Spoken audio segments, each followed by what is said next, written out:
Bora lá então, galera. Bom, primeira coisa que é importante a gente ter em mente são os fundamentos da anatomia e fisiologia capilar, para que a gente possa compreender que o fio de cabelo, galera, ele é um anexo da pele.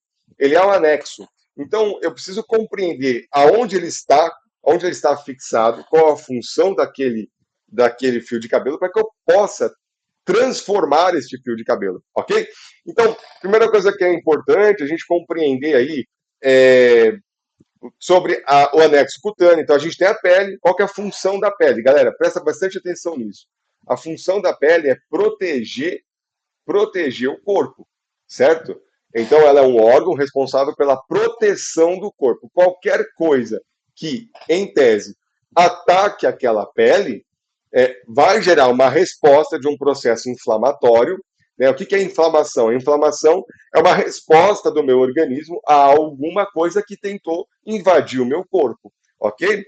Então, por exemplo, quando eu mordo o meu lábio, pode reparar que quando você morder seu lábio, repara isso. Uma semana depois, você vai ter uma afta naquela região.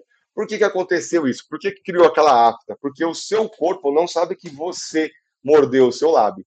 Ele sabe que o seu lábio teve uma ruptura, ele teve uma invasão, ele teve um corte, teve um trauma, né? Então ele vai inflamar aquela região para ele poder fagocitar e tratar aquela região. Isso é inflamação. Beleza? Rodolfo, onde é que entra a inflamação na hora do processo de alisamento? Quando a gente queima o couro cabeludo, quando eu tenho um couro cabeludo sensibilizado, ou um couro cabeludo com uma disbiose ácida, a gente faz um alisamento ácido. Então, tudo isso a gente vai abordar hoje com vocês. Beleza? Bom, basicamente a gente tem aí a pele com a sua estrutura de epiderme, derme e hipoderme. Eu não vou tão a fundo na parte de fisiologia, tá bom? Só quero explanar um pouco, porque depois eu quero passar para vocês ações, né, que ocorrem aí nessa pele. Beleza? Deixa eu abrir a apostila de vocês, porque aí na apostila eu consigo também ir acompanhando o conteúdo, para que depois, quando vocês forem estudar, vocês já estudem pela apostila, então já fica mais tranquilo aí de acompanhar o estudo de caso. Beleza, vamos lá então. Então eu tenho epiderme, derme, hipoderme, eu tenho ali os anexos cutâneos, eu vou ver se eu entro aqui, ó, conseguem ver, eu vou colocar um laser aqui, ó, hoje eu estou muito chique, ó. Então aqui a gente tem epiderme, derme, hipoderme, que são as camadas da pele, eu não vou tão a fundo, tá? Então a gente tem aqui, ó, os anexos cutâneos, então eu tenho capilares sanguíneos, eu tenho aqui glândula sudorípara, que produz sêbum, eu tenho glândula sebácea, que produz sêbum, glândula sudorípara, que produz o suor, tá? Daqui a pouco eu vou falar um pouco sobre suor e sêbum, qual a ligação entre eles, e qual a importância do sêbum e do suor, tá? E a gente tem aqui o músculo eretor, que trabalha ali a sensação de arrepio, a sensação é, de transmutação de calor para frio, de frio para calor, que transforma ali e que contribui com a temperatura, com a regulação da temperatura corpórea. Já aqui dentro, a gente tem a matriz germinativa, né, a papila dérmica, então aqui a gente efetivamente começa a construir um fio de cabelo. E aí eu tenho células. Então eu tenho células de queratinócitos, células de melanócitos, o nome já me ajuda, né? Os queratinócitos produzem queratina, os melanócitos produzem melanina, e aí tudo isso vai sendo colocado, vai sendo adicionado ali como se fosse um vulcão. Então as células novas, elas vão sendo projetadas para essa papila dérmica, para essa matriz germinativa, então ela germina um novo fio, então ela vai sendo produzida, e aí as novas células, elas começam a empurrar as células já produzidas, como se fosse um vulcãozinho mesmo que vai entrando em erupção. E isso vai fazendo com que o cabelo vá crescendo. Até aí tudo bem, está tudo ocorrendo da forma correta. Esse cabelo, ele tem fases de crescimento, então a gente tem que compreender uma coisa muito importante sobre essas fases de crescimento. Tá? Quais são essas fases de crescimento? A gente tem aí, a gente sempre ouviu sobre três fases principais, que é a fase anágena, catágena e telógena. Né? Então a gente tem a fase anágena, que é a fase de crescimento do fio de cabelo. Esse fio de cabelo, dependendo da genética da pessoa, ele vai estar crescendo em torno de 3 até 7 anos, ele está em fase anágena, tá ok? Lembrando que uma cabeça saudável, uma pessoa saudável, ela deve estar em torno de 85 a 90% da sua quantidade de fios de cabelo em fase anágena, tá bom? Depois, quando esse fio ele fecha o seu ciclo, ele fecha o ciclo de crescimento, ele já está adulto, entre aspas, ele inicia a fase catágena. Né? A fase catágena é quando ele começa a passar por uma transição. Então, ele começa a deixar de produzir um novo fio, né? Um estímulo para que ele vá crescendo, ele começa a se desligar dessa matriz germinativa para que possa começar a ser produzido um novo fio de cabelo aqui embaixo. Então, ele vai se desligando, ok? Depois disso, ele entra na fase telógena, que é quando ele fica paradinho, ele fica ali descansando. Essa fase catágena e essa fase telógena, elas vão levar ali em torno de 8 meses a 1 ano, 7 meses a 1 ano, entre todo esse processo de fase. E aí, efetivamente, ele cai. Ele vai cair o cabelo, que aí é na fase telógena ainda, só que nós chamamos essa fase de exógena, que é quando ele cai o cabelo e já começa a nascer o outro. Lembrando que quando acontece a fase exógena, que é quando o fio cai e nasce o outro, é porque está tudo normal ali, está tudo certo, ok? Inicia a nova fase, que é a fase anágena. Então, é um ciclo, por isso que fala ciclo capilar. Beleza. Existem outras fases também, como a fase quenócita e quenógena, que é quando não tem estímulo para crescimento de um novo fio. Mas não é um assunto para a nossa aula de hoje, porque a nossa aula de hoje, o cabelo já cresceu, o cabelo está crescendo, e a gente vai até alisar ele. Então, a gente não precisa se preocupar com aquele folículo que não está crescendo o cabelo para essa aula. Beleza? Bora lá. Dando sequência no raciocínio, e aí eu tenho. Lembra que eu falei das proteções? Ó, grava isso. Proteção. A proteção da pele é muito importante no processo de alisamento. Por quê? O processo de alisamento, seja ele qual for, seja qual marca for, ele vai provocar uma agressão para esse couro cabeludo e para esse cabelo, ok? Então eu preciso compreender quais são os mecanismos de proteção natural que aquela pessoa tem. Por quê? Para evitar que eu tenha, por exemplo, aquelas bolinhas que eclodem no couro cabeludo, dermatites de contato, ardência, bolha, coceira, queda de cabelo, e por aí vai. Tá? Mas pode acontecer tudo isso? Não porque o alisamento fez, mas que o processo do alisamento em um couro cabeludo que estava propício a isso vai fazer com que eu tenha uma potencialização desse processo. Então aí que tá a brincadeira aí, tá ok? Bora lá. Então eu tenho as camadas de proteção, aí eu tenho uma outra camada. Então eu tenho 3 camadas. Epiderme, derme e hipoderme são 3 camadas de proteção. Perfeito. Só que eu tenho um filme em cima dessa camada, que é o filme hidrolipídico. Tá? Pensa comigo. Se eu tenho uma parede, tá, cheia de blocos, toda cheia de bloco, mas eu não coloquei cimento nessa parede, eu não coloquei massa corrida, ela não está fechada, ela não está selada. Então, quando chover, vai entrar água naquela parede? Vai entrar formiga, vai entrar água, vai entrar, enfim, vai entrar qualquer tipo de coisas pequenas naquela parede? Vai, porque ela não está impermeabilizada. Essa é a função do filme hidrolipídico, é a impermeabilização daquela pele, entende? Olha só, se você enxerga os seus poros com os seus olhos, imagina o quanto eles são gigantes, eles são muito grandes, né? Veja a sua mão, olha os seus poros, ó.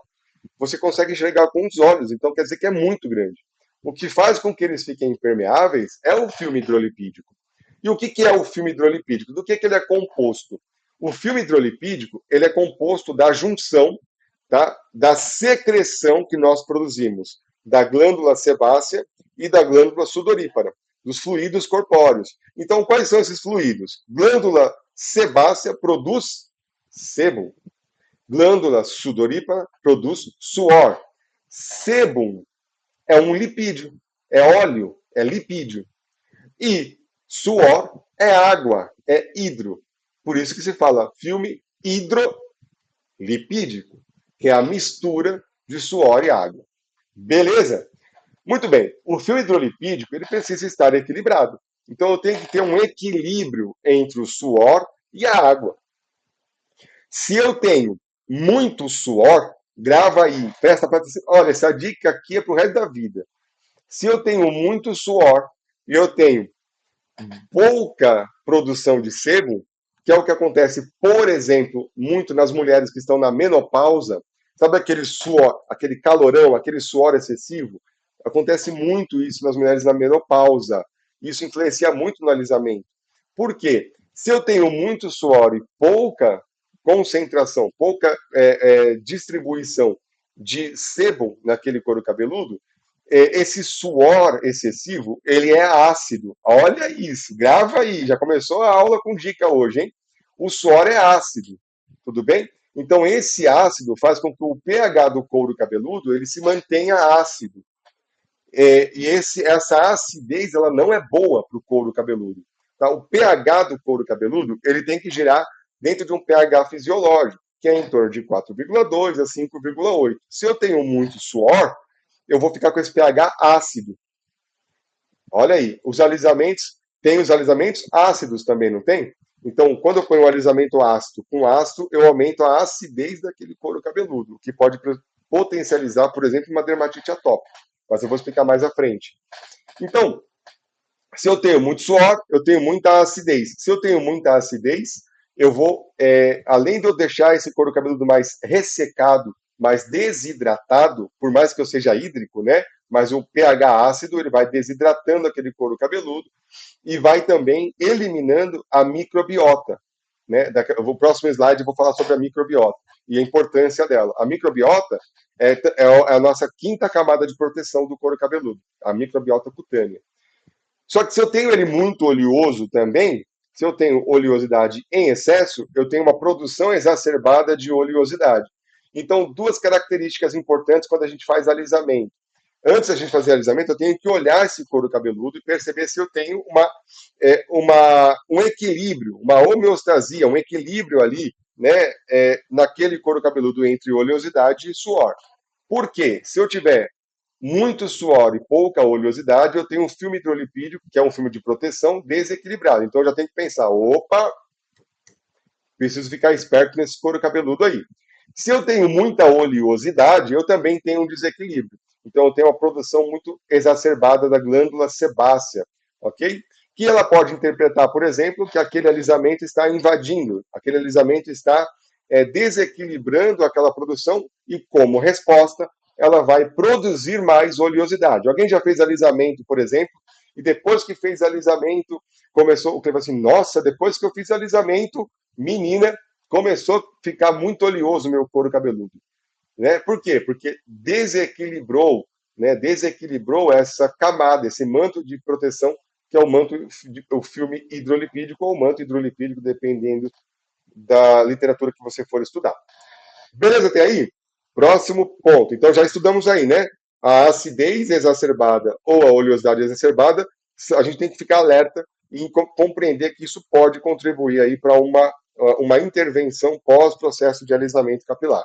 Próximo passo é a microbiota cutânea. Né? A microbiota cutânea, deixa eu abrir o Thiago aqui, que às vezes o Thiago quer falar comigo. Cadê? Deixa eu abrir o Thiago aqui, galera. Aí, pronto. Estou com o Thiago aberto aqui. Então, a microbiota cutânea, galera, ela também é a próxima camada de proteção. É a primeira camada de proteção, certo? Pra você ter uma ideia, quer cair de costa? O nosso corpo ele é constituído 10 vezes mais bactérias e fungos do que de células. É que louco isso, né? Então, o que a microbiota faz? Para que serve a microbiota? Eu não vou entrar tão a fundo, tá bom, gente? A gente vai pegar mais o foco do alisamento. A microbiota, ela mora na minha pele. Ela mora na minha pele ali, mora na minha pele e ela se alimenta do meu filme hidrolipídico. Ok? Então, se eu tenho um filme hidrolipídico equilibrado entre água e óleo, eu tenho uma microbiota equilibrada também. Se eu tenho muito óleo, eu tenho uma microbiota desequilibrada, que está se alimentando demasiadamente daquele filme hidrolipídico, está se reproduzindo muito mais, está invadindo os folículos, então eu posso ter ali, por exemplo, uma dermatite seborreica. Ou se eu tenho um couro cabeludo muito ácido, se eu tenho um couro cabeludo muito suado, com pouca oleosidade, que não tem um bom equilíbrio, essa microbiota ela não consegue sobreviver em meio ácido. Grava aí, galera, em meio ácido, ok? Então o meu corpo ele vai. Existe umas células chamadas células de Langerhans. Elas são responsáveis por avisar o meu corpo, o meu sistema imunológico, quando eu tenho qualquer alteração no meu couro cabeludo, seja ela química, fisiológica, alterações em relação à microbiota. Por exemplo, se eu tenho muita microbiota e se está invadindo o folículo, a célula de Langer vai dizer lá para o meu corpo: ó, estão invadindo lá em cima, viu? Então, a primeira resposta que o meu corpo vai ter, por exemplo, é produzir oleosidade em excesso para tentar impermeabilizar mais aquele couro cabeludo. Então, é um ciclo sem fim, porque essa microbiota se alimenta dessa oleosidade, desse filme hidrolipídico. Então, acaba tendo um ciclo sem fim. Você pode usar shampoo para oleosidade o resto da vida. Pode usar tônico, shampoo, o que você quiser. Se você não tratar essa microbiota, essa disbiose cutânea, você nunca vai resolver o seu problema. Você para de usar, vai voltar a cair seu cabelo e por aí vai.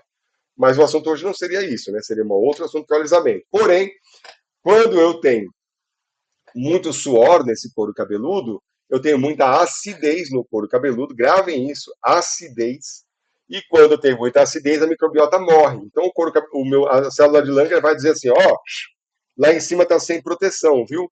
Então o meu corpo vai inflamar esse couro cabeludo. Essa inflamação provoca uma descamação, ok? O que é descamação? O que é caspa? Caspa é uma descamação que é uma resposta do meu corpo a um processo inflamatório. Então, se eu tenho uma dermatite seborreica, eu vou ter uma descamação oleosa, que é aquela casca mais amarelinha, mais grandinha, ok? Se eu tenho uma dermatite atópica, que é quando eu tenho uma acidez muito grande nesse couro cabeludo e as minhas microbiotas elas morrem, eu vou produzir uma caspa mais seca, uma descamação seca. Então é aquele farelinho mais menorzinho, sabe, que fica na roupa.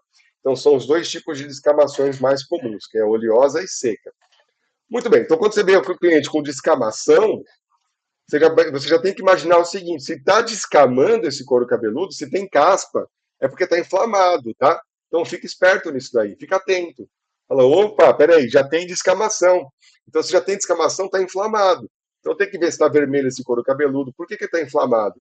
Ah, está inflamado porque a minha cliente entrou na menopausa e ela tem um excesso de acidez, excesso de suor, e ela vai para academia e não toma banho, não lava a cabeça depois da academia e dorme com o couro cabeludo suado e está descamando. Cara, vai por mim. Você vai fazer um alisamento ali, vai ter dor de cabeça.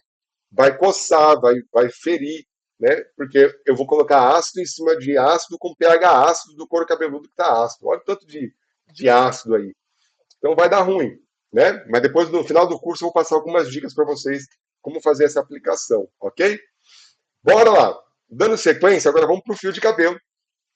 O fio de cabelo em si. Então, eu já expliquei um pouquinho sobre a fisiologia e aonde que a gente conseguiria trabalhar essa fisiologia no processo de alisamento. Agora, em relação ao fio de cabelo, o fio de cabelo ele é composto, galera, por fibras.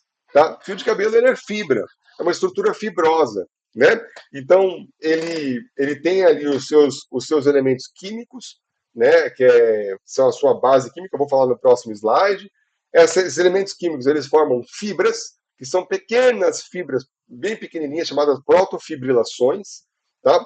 Essas pequenas fibras pequenininhas, elas agrupadas, formam as microfibrilações, que por sua vez, essas microfibrilações agrupadas, elas formam as macrofibrilações. Depois a gente tem ali a cutícula, né, as camadas de o córtex, o centro, as camadas de cutícula e por aí vai. Muito bem. Nessas estruturas, nós temos as cadeias de proteína. Tá? Então, basicamente, galera, como que eu vou montar um fio de cabelo ou um ser humano desde o começo? Vamos lá. Então, a gente tem aí os átomos, um conjunto de átomos formam os elementos, né, formam as ligações, formam as estruturas químicas, formam as moléculas, desculpa, eu estava enrolando porque eu estava lembrando o nome. Formam as moléculas, um conjunto de moléculas formam os aminoácidos, conjunto de aminoácidos formam as proteínas, um conjunto de proteínas. No caso do fio de cabelo, um conjunto de proteínas formam as estruturas fibrosas. Essas estruturas fibrosas formam as estruturas, formam as células e depois as estruturas fibrosas, e aí a gente constitui um fio de cabelo. No caso de um ser humano, por exemplo, um conjunto de proteínas, eles formam as células, um conjunto de células, eles formam as fibras, né? Um conjunto de fibras formam os tecidos cutâneo, tecido muscular, tecido ósseo, então formam os tecidos, os conjuntos de tecidos formam os órgãos, e o conjunto de órgãos forma essa anta que vos fala aqui hoje. Então, isso seria uma estrutura, a gente pegar uma pessoa ou pegar um cabelo e desmontar ele, seria mais ou menos isso. Por que eu estou explicando isso para vocês? Porque a gente vai falar um pouco mais sobre cadeias. Mais à frente, eu vou falar um pouquinho mais sobre cadeias com vocês, para a gente poder entender como funciona o mecanismo. Bora lá. Seguindo o raciocínio, quais são essas estruturas químicas do fio de cabelo? Essas estruturas químicas, elas são uma composição química chamada, que também tem, constitui todos os seres vivos. São os elementos chomps. Né? O que seriam os elementos chomps? A química dos cabelos, né? A química chomps. Seria a composição de carbono, hidrogênio, oxigênio, nitrogênio, sulfato e chomps. Carbono, hidrogênio, oxigênio, nitrogênio, sulfeto. E me sumiu o nome do P, pelo amor de Deus. Meu pai do céu. Calma aí. Curso ao vivo é isso aí. Curso ao vivo é uma beleza. E o fósforo, obrigado, valeu. Eita. E o fósforo, que forma os elementos químicos ali do fio de cabelo. Bom, aonde que eu tenho que me atentar? Onde é que eu vou usar muito ali esses elementos? No H, que é o hidrogênio, no O, que é o oxigênio, né? H2O, H2O, né? A gente usa muito isso. E ó, se atenta nesse S, que é o sulfeto. A gente vai falar muito de sulfeto no alisamento, porque o sulfeto, que é o enxofre, né? Sulfeto é o enxofre, vai formar a cadeia, que é onde a gente faz a transformação do fio de cabelo, que é a ligação bisulfídica, ou ligação de sulfetos, ou ponte de enxofre, como muita gente conhece. Tudo bem? Lembrando que esse é o enxofre. Dando sequência no raciocínio, quando eu tenho um cabelo ondulado, quanto mais ondulado for esse cabelo, maior é a sua força tensora. O que é força tensora? Né? A força tensora é a força de retração contrária que aquele cabelo tem. É como se fosse uma bola, tá bom? Então, quanto mais ondulado for o cabelo, mais difícil ele é para alisar e menor é a durabilidade do seu processo de alisamento, porque a força tensora, quando você alisa o cabelo, ele está a todo momento já querendo voltar. Tudo bem? Então, grava uma coisa importante que eu vou passar para vocês aqui. Vocês já fizeram provavelmente o alisamento num cabelo crespo, né? E bem grandão, cabelo crespo, com bastante cabelo, e falar assim, rapaz, estou ferrado, esse cabelo vai ser muito difícil, não vai ficar um liso legal. E aí você faz o alisamento e fica lindo, fica incrível aquele alisamento, fica top. Aí você vai fazer um alisamento num cabelo ondulado, levemente ondulado, nem é tão ondulado assim, e você fala, pá, esse cabelo aqui, meu amigo, eu vou alisar ele, ó, beijo, mamão com açúcar. Aí você faz o alisamento e ele não fica legal, não fica bacana. Uma parte fica boa, outra parte não fica legal. Já rolou com alguém isso? Por que que isso... Rodolfo, por que que isso acontece? Porque lembrem-se disso, quanto maior a força tensora daquele cabelo, mais difícil é o processo de alisamento, porque ele tem mais força tensora, e por sua vez, menor é a durabilidade daquele alisamento. Então gravem, quanto mais ondulado for o cabelo. Dica, Rodolfo, como é que eu sei se um cabelo ele tem muita força tensora ou pouca força tensora? Olha que dica legal. Quando você coloca a mão assim, ó, no couro cabeludo daquela cliente, se você sentir que a ondulação ela é maior em algumas partes da sua mão, tá? A ondulação é maiorzinha, é como se fosse, você coloca a mão, você vê que em algumas partes da mão ela empurra um pouco mais ali, ó. Ela empurra um pouco mais a sua mão. Você sente uma torçãozinha. Aquilo ali é força tensora. Aquilo ali, para você poder alisar, meu amigo, você tem que botar a mão para fazer o processo de transformação acontecer. Tá bom? Então, essa é uma forma bacana e bem simples de você avaliar a força tensora. Porém, a força tensora é óbvia. Quanto mais ondulado, maior a força tensora. Beleza? Bora lá! Dando sequência no. Deixa eu ver que vocês estão aí comigo aí? Deixa eu voltar um pouquinho para a sala para ver se vocês estão comigo.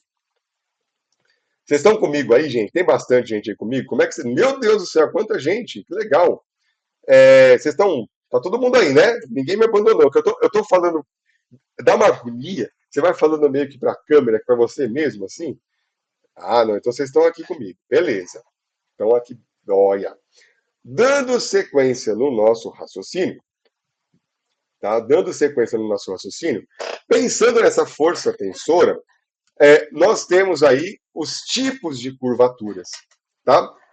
Por isso que existem os tipos de curvaturas, que é a escala de Lois, que é o Loss of Impact on Straightening. Uau, que profundo isso, né? É uma escala de Lois.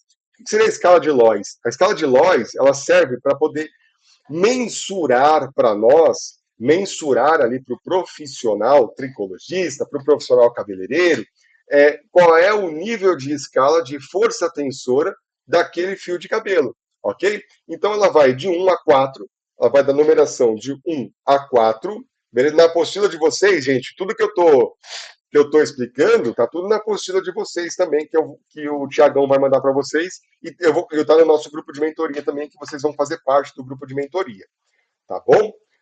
Então a escala de Lois, ela vai ter ali de 1 a 4, e tem as subdivisões. Então tem 1, que ele é liso, depois o 2, que ele tem ondulações, tá? Então ele tem ondulações. Então tem o 2A, 2B e 2C. Depois a gente tem o 3, vai entrar no 3, que aí já são cachos. Então tem o 3A, o 3B e o 3C. E aí a gente entra no 4, 4A, 4B e 4C, que já entra mais para os fios mais crespos. Repare uma coisa interessante aqui, ó. Se eu pegar aqui para fazer um alisamento num cabelo 4B, olha que interessante aqui, um 4B, um 4C, ele não tem uma curvatura, ok? Ele não tem uma curvatura como um 3C, por exemplo, né? Então, ele é retorcido, ó. Ele é retorcido. Isso aqui nós chamamos de sinótrico. É um fio de cabelo sinótrico. E aqui nós temos um fio de cabelo ulótrico, ok? Então eu tenho lisótrico, sinótrico e ulótrico. Tudo bem? Beleza. Então, os ulótricos, eles são retorcidos. Por isso que o alisamento de um fio de cabelo crespo, ele é sempre mais fácil do que um fio de cabelo ondulado. Muitas vezes a gente nem sabe por quê. Por causa disso. Porque a força tensora, ela é maior em fios de cabelos ondulados. Esses 3 fios de cabelos aqui são mais fortes. Porém, se eu pegar esse cabelinho 2C, aqui, olha que coisa doida. Ele ainda assim é mais difícil do que um 4B, por exemplo. Tá? E por aí vai. Tudo bem, galera? Espero que esteja ajudando bastante vocês aí no desenrolar do raciocínio do trabalho de vocês. Mesmo sendo uma aulona rapidinha, a gente consegue pegar muita coisa, né? Consegue aprender bastante informação legal. Bom, beleza, Rodolfo. Já sei ali o que acontece, já sei como é que faz, já sei toda essa história. Agora, como que acontece o alisamento, Rodolfo? Que forma que acontece esse alisamento? Bom, o fio de cabelo, ele tem estruturas químicas, né? Então ele tem estruturas químicas que fazem com que eu tenha uma proteção para o fio de cabelo. E essa estrutura que faz a proteção do fio de cabelo, que forma essa estrutura capilar, ela geneticamente ela é dessa forma, ou dessa forma, ou dessa forma. Então eu já sei que no 3B eu tenho uma estrutura, tá, de ligações, de ligações mais forte do que uma estrutura de ligações desse cabelo 4B. E uma estrutura diferente desse cabelo 1, por exemplo. Ok? Quais são essas ligações? Tá? Vamos lá. Ligações. Então eu tenho A primeira ligação, que é a ligação mais superficial, que fica um pouco mais abaixo das cutículas, é a ligação de hidrogênio. Tá? O nome já fala, né? Ela é hidrogênio. É a ponte hidrogeniônica, ou a cadeia hidrogeniônica da fibra. Qual que é a estrutura? Qual que é esse hidrogênio? O que ele faz? Ele protege, ele me dá força tensora nesse cabelo, ele mantém a cutícula ali fechada, ele mantém esse cabelo no formato original.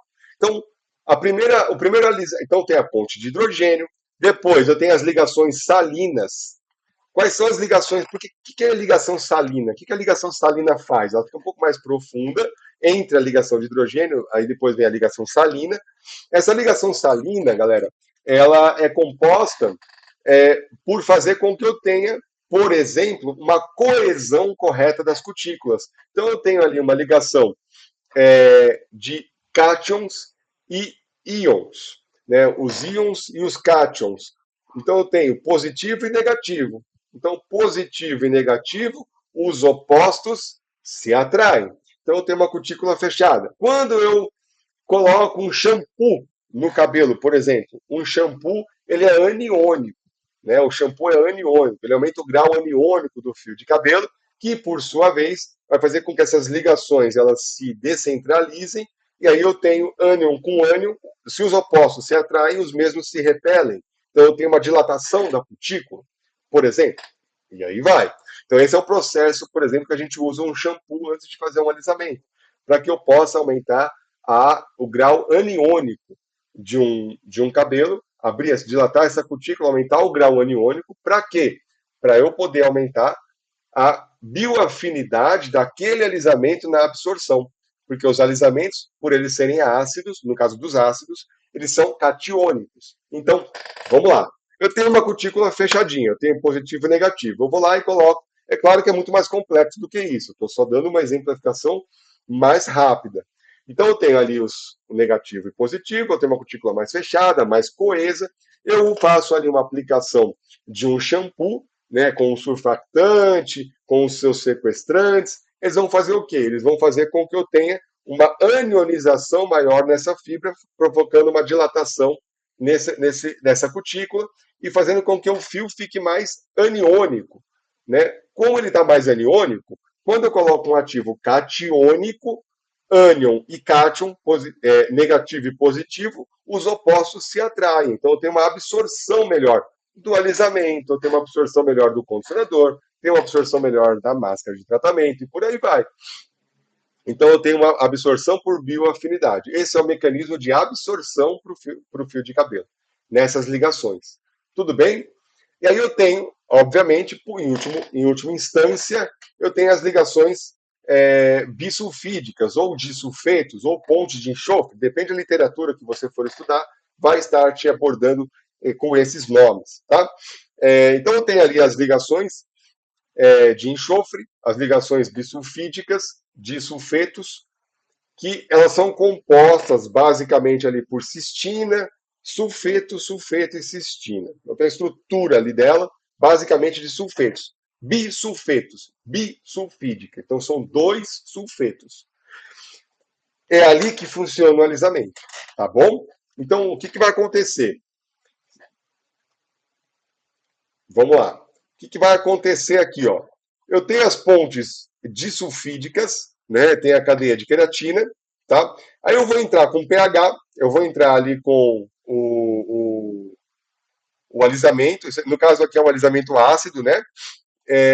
Vou fazer a descentralização dessa cadeia, eu vou desorganizar essa cadeia. Então, os alisamentos eles fazem ali um mecanismo de ação, tá? Depois eu vou entrar com uma ação térmica para poder transformar essa cadeia de uma outra forma. Então, vamos entender como é que funciona aí. Ação física. Então, quais são os agentes, quais são as químicas de alisamento que a gente tem hoje, que a gente conhece no mercado e que existe efetivamente?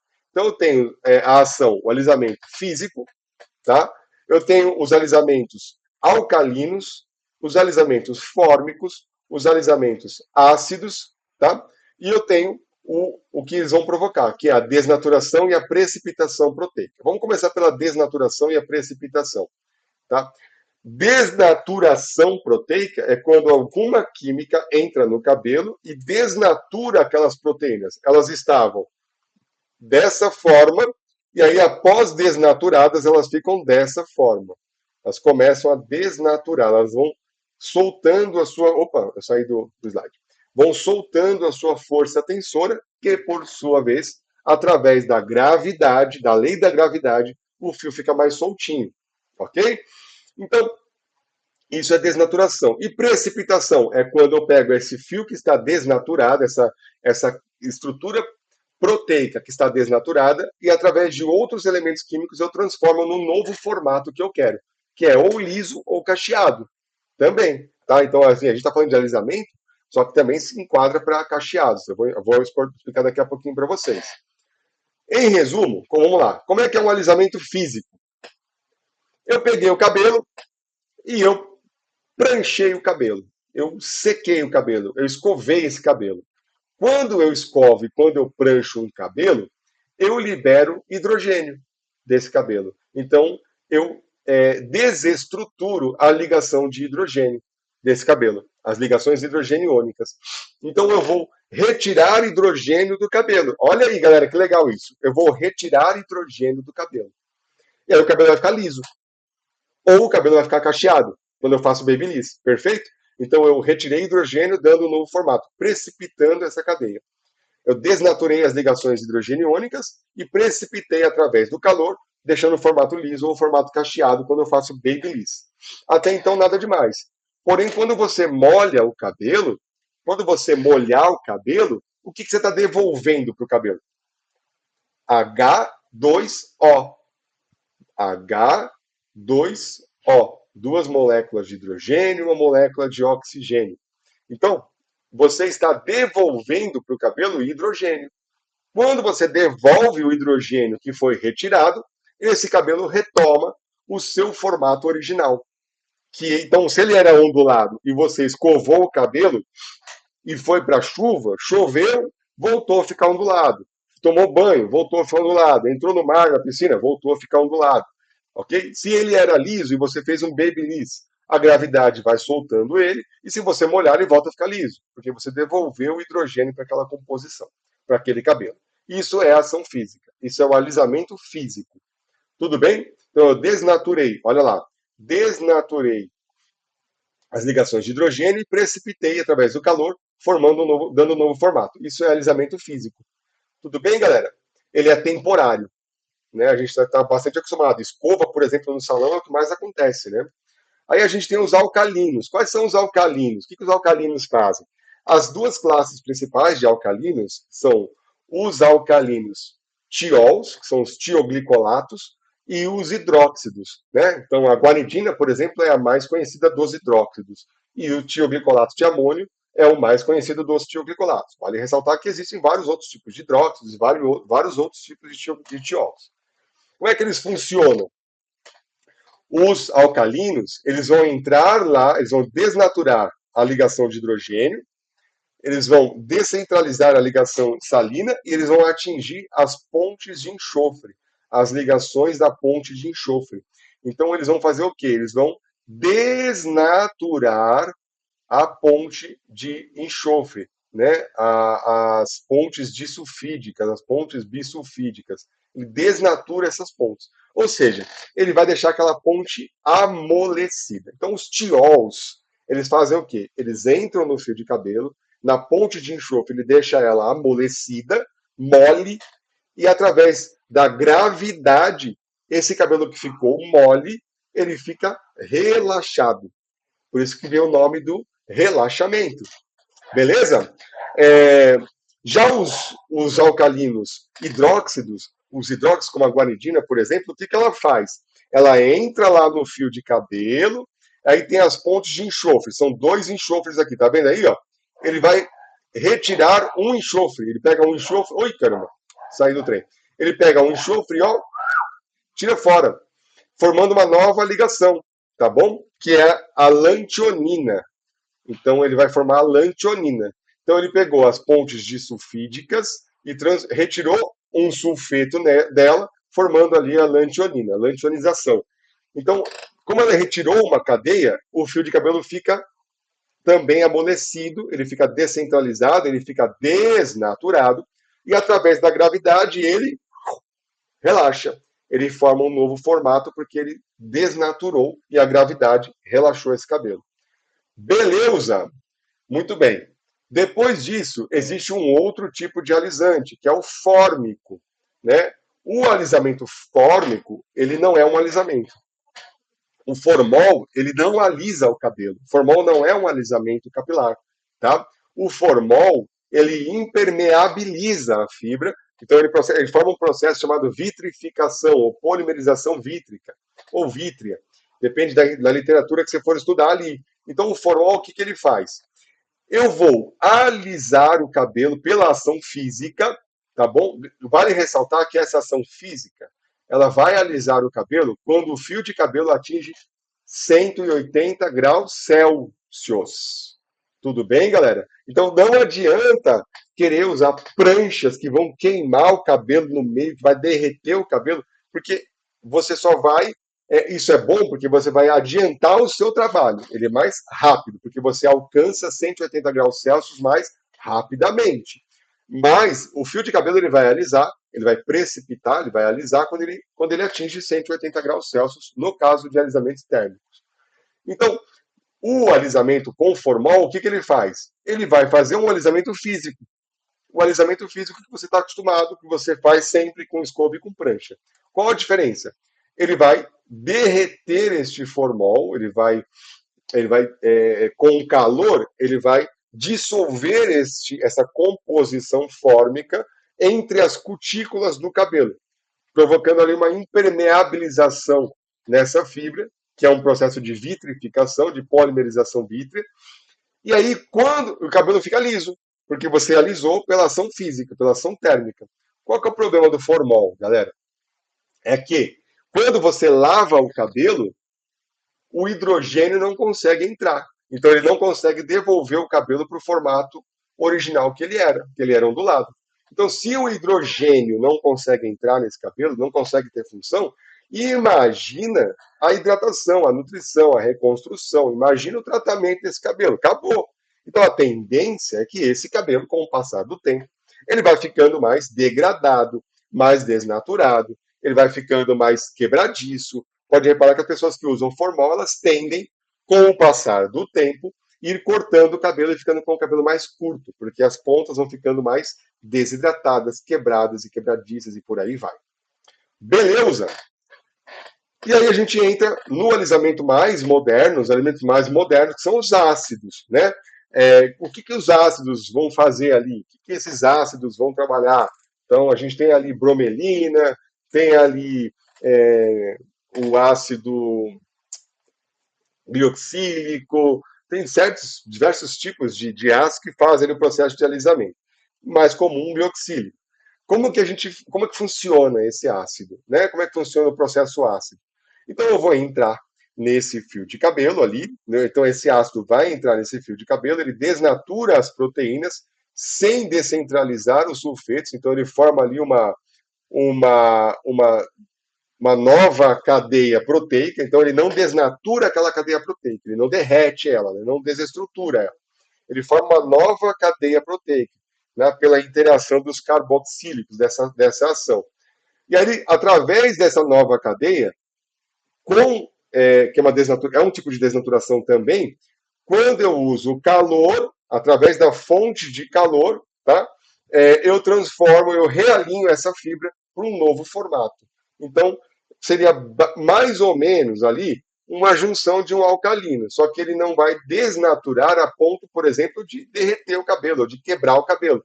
Ele vai somente desestruturar essa ligação, essa cadeia proteica, essa ligação de sulfídica, e quando eu colocar a precipitação por calor, através do calor, eu vou formar um novo formato, eu vou dar um novo formato para esse cabelo.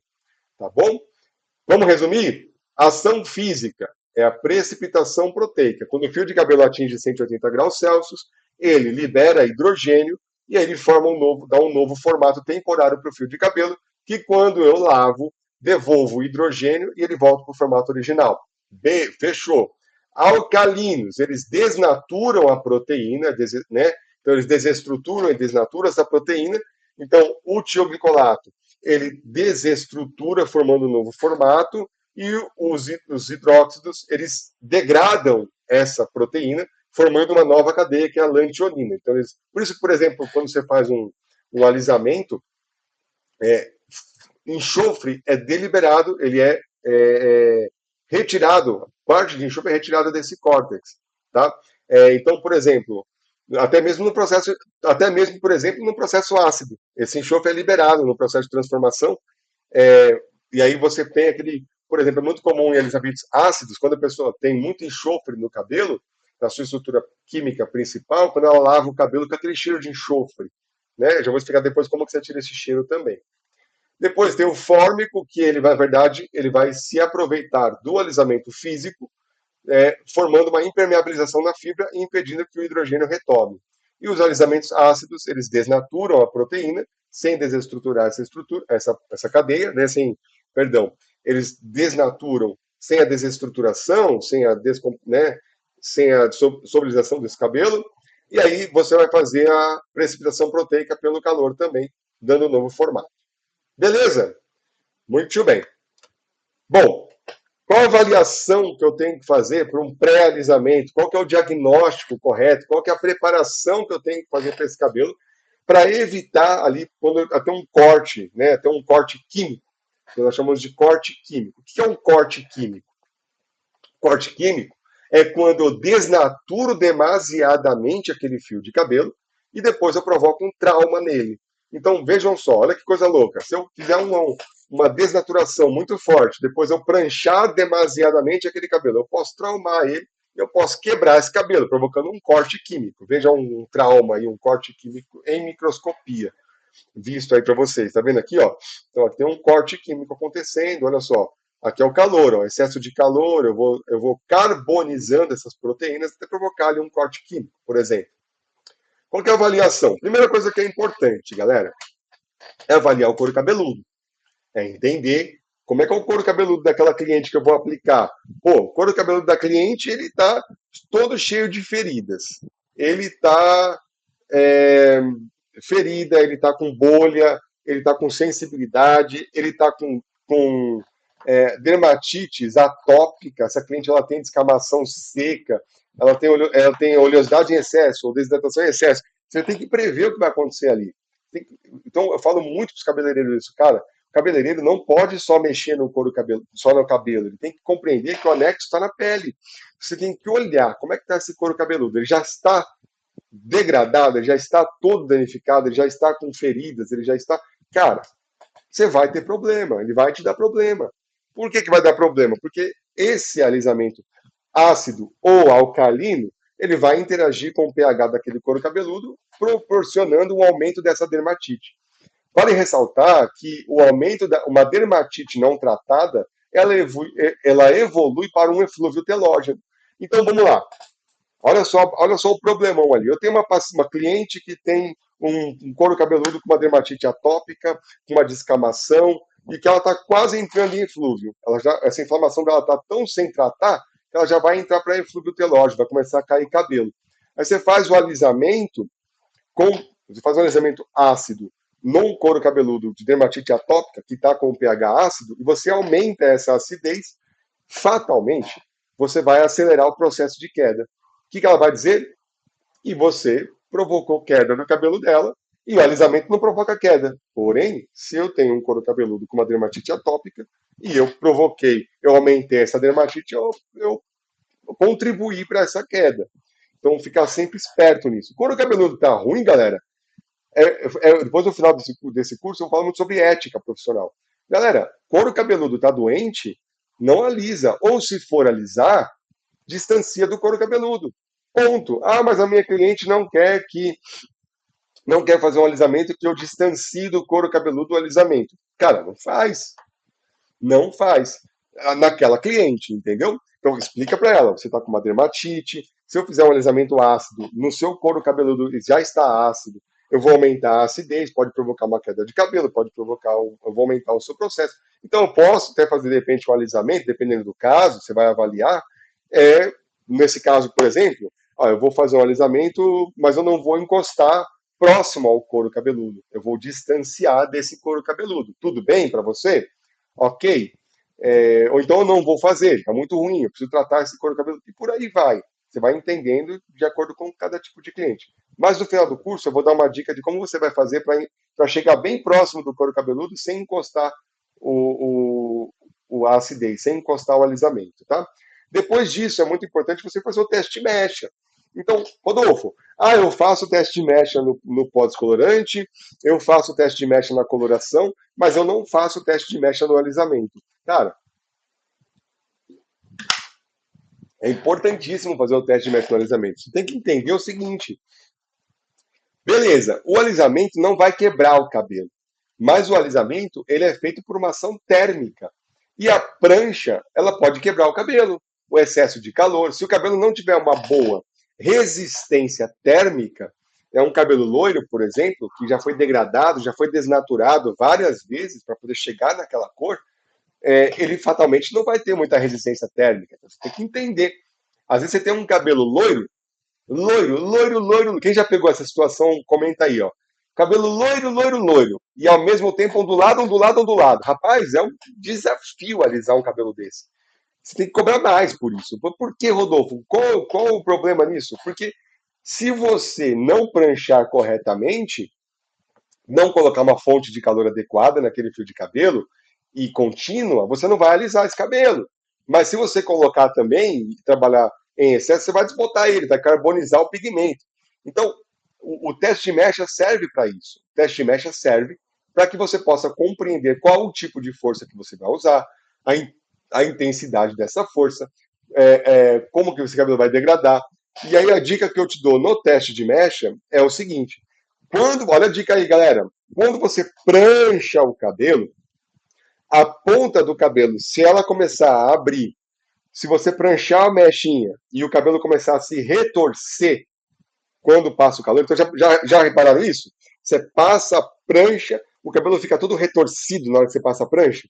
Isso quer dizer que a temperatura que você está usando está muito alta para aquele fio de cabelo, tá? Então é importante ter essa consideração de adequar a temperatura de acordo com o que aquele fio de cabelo aguenta. Então é muito importante. Então não basta você colocar a temperatura da prancha no máximo e sair pranchando esse cabelo. Você tem que entender se aquele cabelo corresponde àquela temperatura. Isso você vai saber no teste de mecha. Tá bom? Dica. Rodolfo, como é que eu adequo a temperatura? Dica prática, tá? Diminuiu. Mas Rodolfo, mas eu estou diminuindo e continua com problema. Sabe por quê? Quando você diminui a prancha, você diminui a temperatura da prancha, ela demora um pouco, ela tem um delay para poder atingir a temperatura que você codificou no termostato da prancha. Então, o que você tem que fazer? Diminui a temperatura da prancha, pega uma toalhinha, não é molhada, dá uma toalhinha um pouco mais úmida, que você põe um pouquinho mais borrifa um pouquinho nela, um pouco mais úmida. E você aperta a prancha na toalhinha, para que ela possa descer a temperatura. Espera ali alguns segundos, porque ela vai subir. Quando ela subir, o termostato não vai deixar ela passar a temperatura que você projetou. Então ela vai subir na temperatura que você quer. Pronto. Aí você faz um novo teste na mecha. Isso faz com que você evite ficar descendo demais a temperatura e, por consequência de descer demais a temperatura, possa também ser prejudicial à performance do seu alisamento. Beleza? Então, próximo teste vai avaliar a integridade capilar, né? Como é que está esse cabelo? Como é que está a integridade? Ele está tratado, não está tratado? Rapaz, ó, o cabelo não aguenta nem com água. Você vai alisar esse cabelo para quê? Para ter dor de cabeça. Então você tem que. E é isso, compreender a possibilidade do processo. E oferecer para esse cliente a preparação desse cabelo. Então, por exemplo, Rodolfo, está correto quando o cabelo está muito degradado, eu fazer um tratamento nesse cabelo primeiro para depois fazer um alisamento? Está super correto, tá? Então, por exemplo, quando o cabelo está muito degradado, ele não está suportando uma prancha, não está suportando ali, o couro cabelo está muito degradado, enfim, ou o couro cabelo tá muito debilitado, com muitas alterações, ou esse cabelo está muito degradado, você pode fazer a preparação, a reparação, né? A preparação do processo de alisamento. Dica: né? Dica: para a preparação do processo de alisamento, você pode usar sempre reconstruções. Por que reconstruções? Porque a reconstrução, ela, em tese, tem uma maior carga proteica. Ela tem mais estrutura proteica na sua composição química, né? Então, quando o cabelo está degradado, ele está com a sua proteína desnaturada. A proteína foi desnaturada. Desnaturação proteica. Então, quando tem uma desnaturação proteica, eu preciso repor o que nesse cabelo? Água, né? Hidratação, lipídio? Não, tem que repor proteína. Então, quem vai repor proteína, depois eu vou falar até um pouquinho mais sobre isso. É a reconstrução. Tudo bem? Neutralização no processo de alisamento. Rodolfão, quando eu era mais novo, eu neutralizava tioglicolato e hidróxido, mas eu não neutralizo alisamento ácido. Precisa neutralizar alisamento ácido. É muito importante você neutralizar o processo do alisamento ácido, tá? Então, tem vários tipos de neutralizantes, eles estimulam, eles ajudam bastante no processo de alisamento em várias questões, tá? Então, como é que funciona a neutralização? Deixa eu ver se está tudo bem com vocês aí, que eu estou falando aqui, me empolgadão, super empolgado, tô falando pra caramba. Vocês não sei se vocês estão. Se caiu minha live, se não caiu, vocês estão aí, não estão, né? Ah, então tá, vocês estão aí comigo, beleza, fechou. Bora lá. Então, a neutralização química do processo de alisamento é muito importante. Neutralização do alisamento é tão importante quanto o alisamento em si, tá? O que é neutralização? Né, Rodolfão, o que é neutralização? Neutralização é quando você interrompe um processo químico. Então, vamos lá. Por exemplo, né, você está assistindo um filme de guerra, aí você vê lá o cara falando assim, ó, general, alvo neutralizado, inimigo neutralizado. O que ele quer dizer pro superior dele lá? Ele quer dizer que aquele inimigo, aquele alvo foi, ó, já era, foi neutralizado. Quando a gente fala de neutralização química, a gente está falando de neutralizar o processo químico, de interromper o processo químico, ou devolver a naturalidade daquele cabelo, daquela estrutura, tá bom? Então, o tioglicolato, né, os hidróxidos, eles têm neutralizantes específicos. O neutralizante, eu coloquei aqui uma observação, uma dica aqui de um tipo de neutralizante que é o mais utilizado, que é o peróxido de hidrogênio, que é a água oxigenada, por exemplo, só que na proporção adequada. Né? O peróxido de hidrogênio, em processo de neutralizante, em neutralizações, ele funciona da seguinte forma. Então eu tenho lá um fio de cabelo que ele está todo desnaturado, está com a estrutura toda tá todo desestruturado, né? A sua estrutura química. E aí eu tenho o H2O2, que é H2O, né? H2O.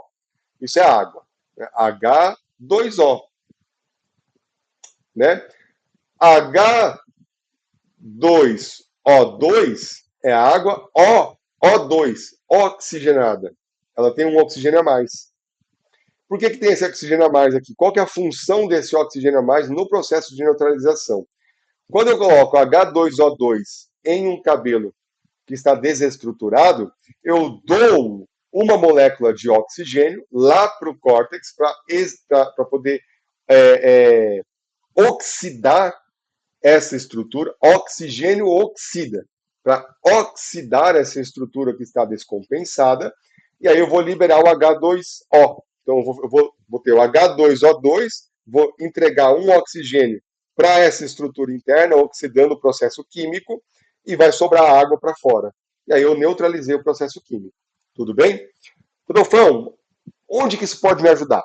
Em diversas situações. Então, no alisamento, por exemplo, no alisamento ácido, quando você faz uma neutralização química, você contribui para a normalização do pH, né? Você vai fazendo com que o pH estava muito ácido, você vai normalizando esse pH, essa estrutura, e também, quando você faz um alisamento ácido, você libera enxofre para essa cutícula.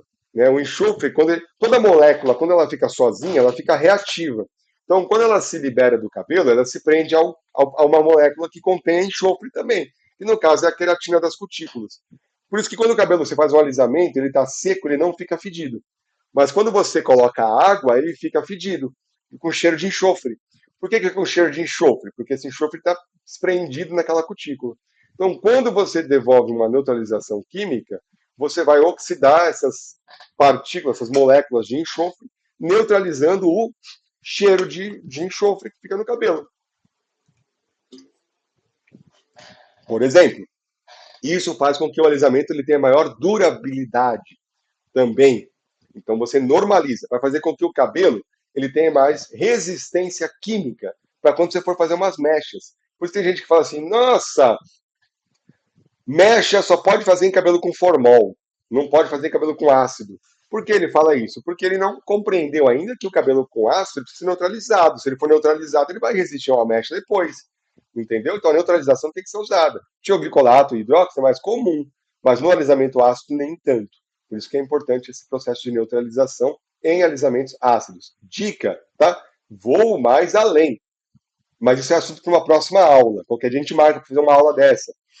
Quando você faz umas mechas, quando você faz mechas no cabelo, você sabia que toda mecha, todo o processo de pó descolorante tem que ser neutralizado também.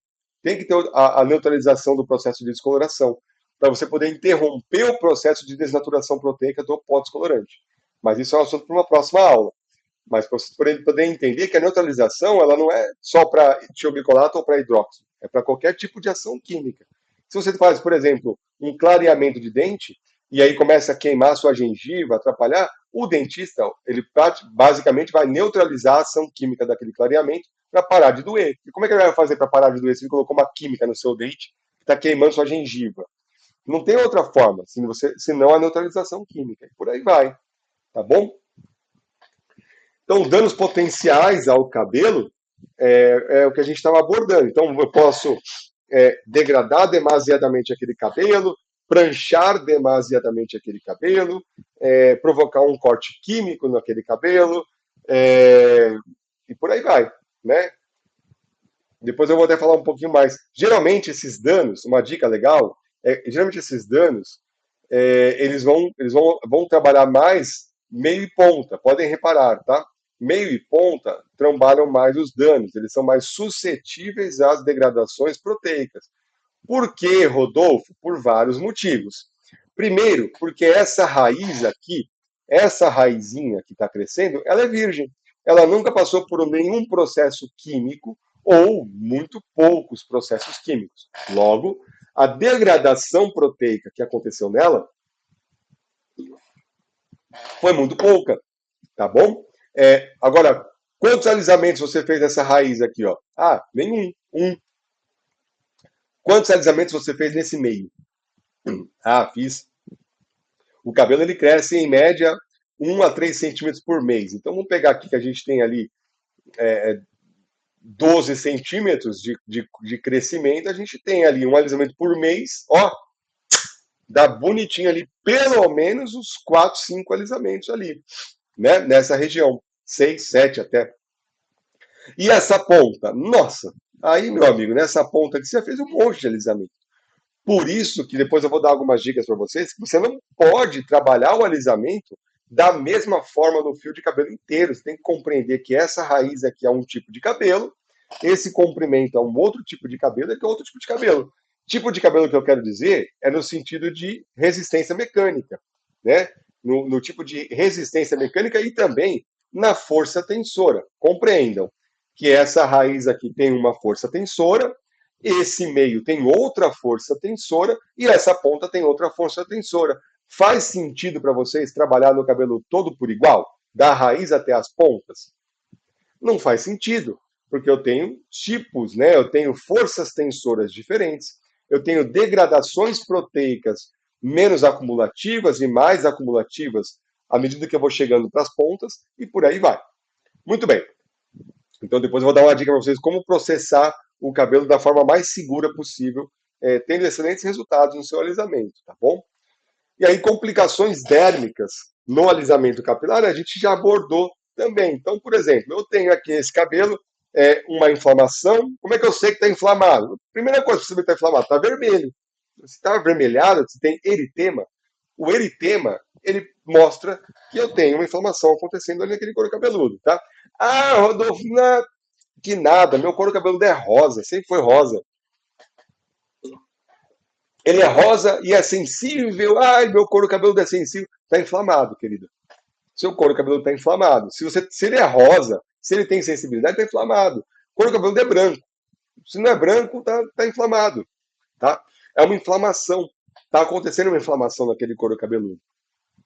Essa inflamação, quando exacerbada, ela provoca descamação, provoca alterações cutâneas, como seborreia, desidrose, né, que provocam ali várias outras alterações, que por sua vez vão alterar a microbiota para aumentar muito a microbiota ou diminuir muito essa microbiota, que por sua vez vão provocar uma resposta do meu corpo a um processo inflamatório muito forte, fazendo com que os fios que estão em fase de crescimento transitem para a fase de queda, que é a fase telógena. Então, os fios que estão em fase de crescimento, em fase anágena, transitem para a fase telógena, ou os fios que estão parados, estacionados, já passem para a fase telógena mais rapidamente. Que aí a gente chama de eflúvio anágeno telógeno. Né? Então, que seria a queda de cabelo em si. Então, queda de cabelo, galera, uma outra coisa importante, queda de cabelo, ele é um sintoma de um processo inflamatório, tanto dérmico quanto interno, tá? Então, se eu tenho problemas inflamatórios, hormonais, endócrinos hormonais, psicossomáticos de forma interna, vai cair cabelo. Mas se eu tenho alterações cutâneas, como dermatite seborreica, dermatite atópica não tratadas, evoluem também para queda de cabelo, tá bom? Beleza? E por aí vai, tudo se soma. Nós somos um grande organismo vivo. Tudo está junto. Reparem uma coisa importante. O cabelo, né, a tricologia, ela é um indicativo de saúde, é um indicador de saúde. Então, se o cabelo está caindo, você tem que compreender que se o cabelo está caindo, não é normal. Se está caindo, se esse cabelo está caindo, é porque tem alterações naquele corpo que precisam ser tratados. Então, queda de cabelo, tem mais de 2.500 tipos de alterações que provocam queda de cabelo. E tem que ser tratada, porque a queda de cabelo é um sintoma. É como se o seu corpo dissesse, tô caindo cabelo aqui já, porque, cara, eu não tô sabendo lidar com essa inflamação que você está produzindo aí, não. Rapaz, não tô dando jeito. Né? Então, queda de cabelo é um sintoma de alguma coisa. Igual dor de cabeça, febre, são sintomas de alterações corpóreas, né? De alterações fisiológicas.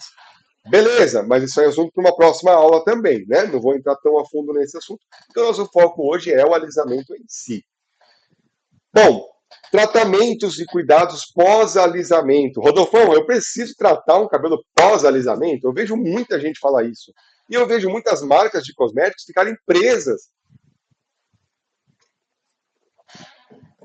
para o cliente, porque se a marca de cosmético falar para aquele cliente, para aquele cabeleireiro, que ele pode fazer, por exemplo, um tratamento depois de fazer o alisamento, ele fala: ih, esse alisamento aí não presta, não, viu? Porque o que presta mesmo é o que não tem que fazer tratamento depois. Gente, tudo mentira. Tudo mentira. Quando você faz um alisamento, não tem como fugir. Para você poder alisar um fio de cabelo, você tem que desnaturar a proteína e precipitar ela, para dar um novo formato. Você desnatura e precipita. Dá um novo formato dela. Tudo bem? Quando você desnatura, vamos lá. Desnaturação proteica. A desnaturação proteica, ela desestruturou o quê? Proteína. Então você tem que repor proteína nesse cabelo. E você vai fazer isso quando? Com a prancha. Você desnaturou com a prancha ali também, a própria química, a prancha. Rodolfo, mas me explica uma coisa, por que eu tenho que tratar o cabelo? Gente, quando você faz uma prancha para finalizar o cabelo, você pranchou quantas vezes aquele cabelo? Com que temperatura você pranchou? Ah, pranchei 4 vezes por mecha, fiz uma escova e pranchei um pouquinho, ou nem pranchei o cabelo, eu só escovei o cabelo. Então você não teve uma degradação proteica tão forte na hora de uma finalização. Um protetor térmico deu conta disso. Agora, quando você faz um alisamento, você pranchou aquela mecha fininha 15 vezes, 20 vezes, devagar. Então, ou seja, meu amigo, você desnaturou aquela mecha que você não tem noção quanto. Então, assim, é importantíssimo você fazer uma reposição proteica, trabalhar a reposição proteica naquele cabelo depois de um alisamento. Eu até dei um spoiler, né, que eu coloquei aqui, hídrico, lipídico e proteico. Então, o fio de cabelo, ele tem 3 parafusos principais, tá? são as cargas hídrica, lipídica e proteica. Então, a carga ali, as estruturas hídricas, o nome já ajuda, né? A hidratação, ela é responsável por emoliência, brilho, sedosidade, textura, né? Por aí vai.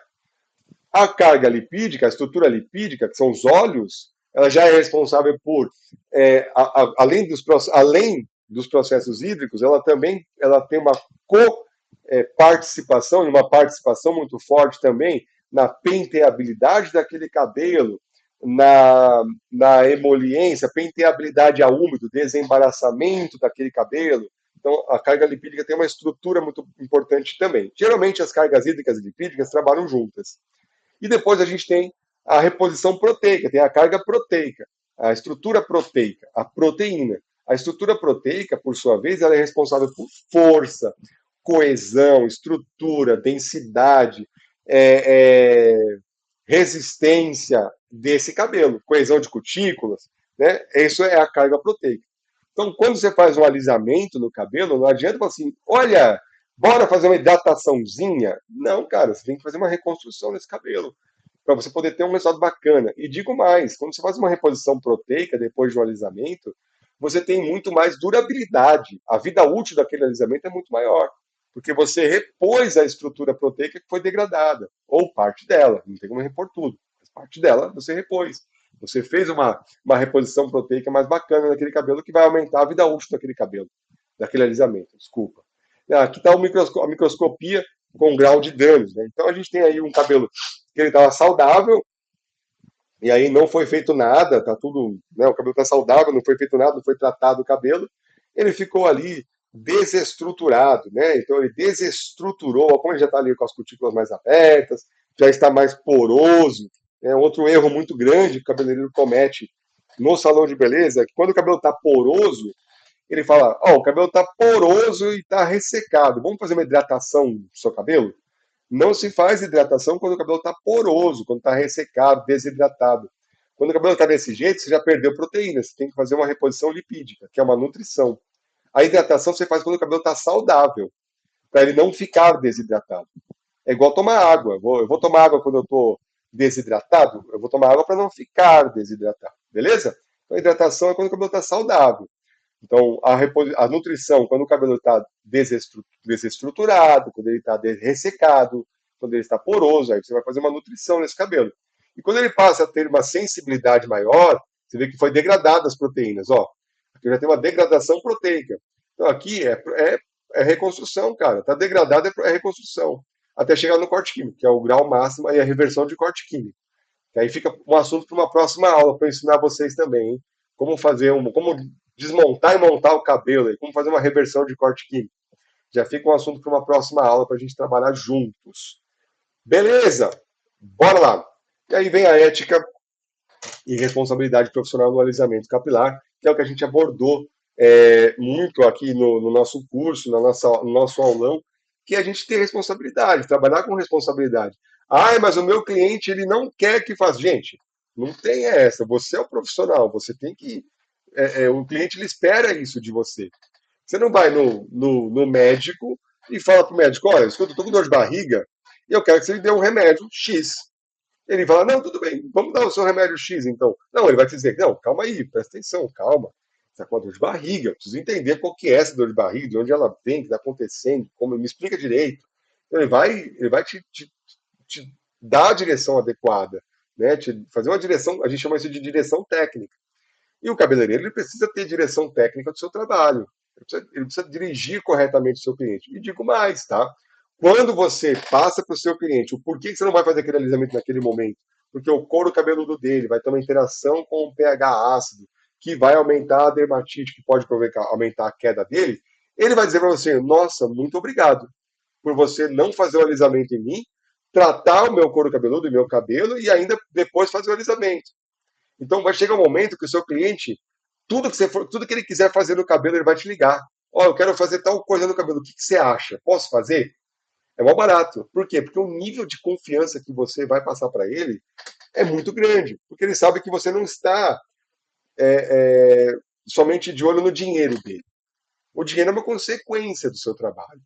Mas você tá de olho nele, no cabelo dele, e não no dinheiro dele, entendeu? E esse cliente não vai te largar nunca mais. Nunca mais, mas nunca mais. Nunca. Se você tiver esse trabalho com essa ética, com essa responsabilidade profissional, tanto no alisamento, quanto na descoloração, quanto na coloração, quanto na terapia capilar, na tricologia, rapaz, você não perde o cliente nunca na sua vida. Não perde.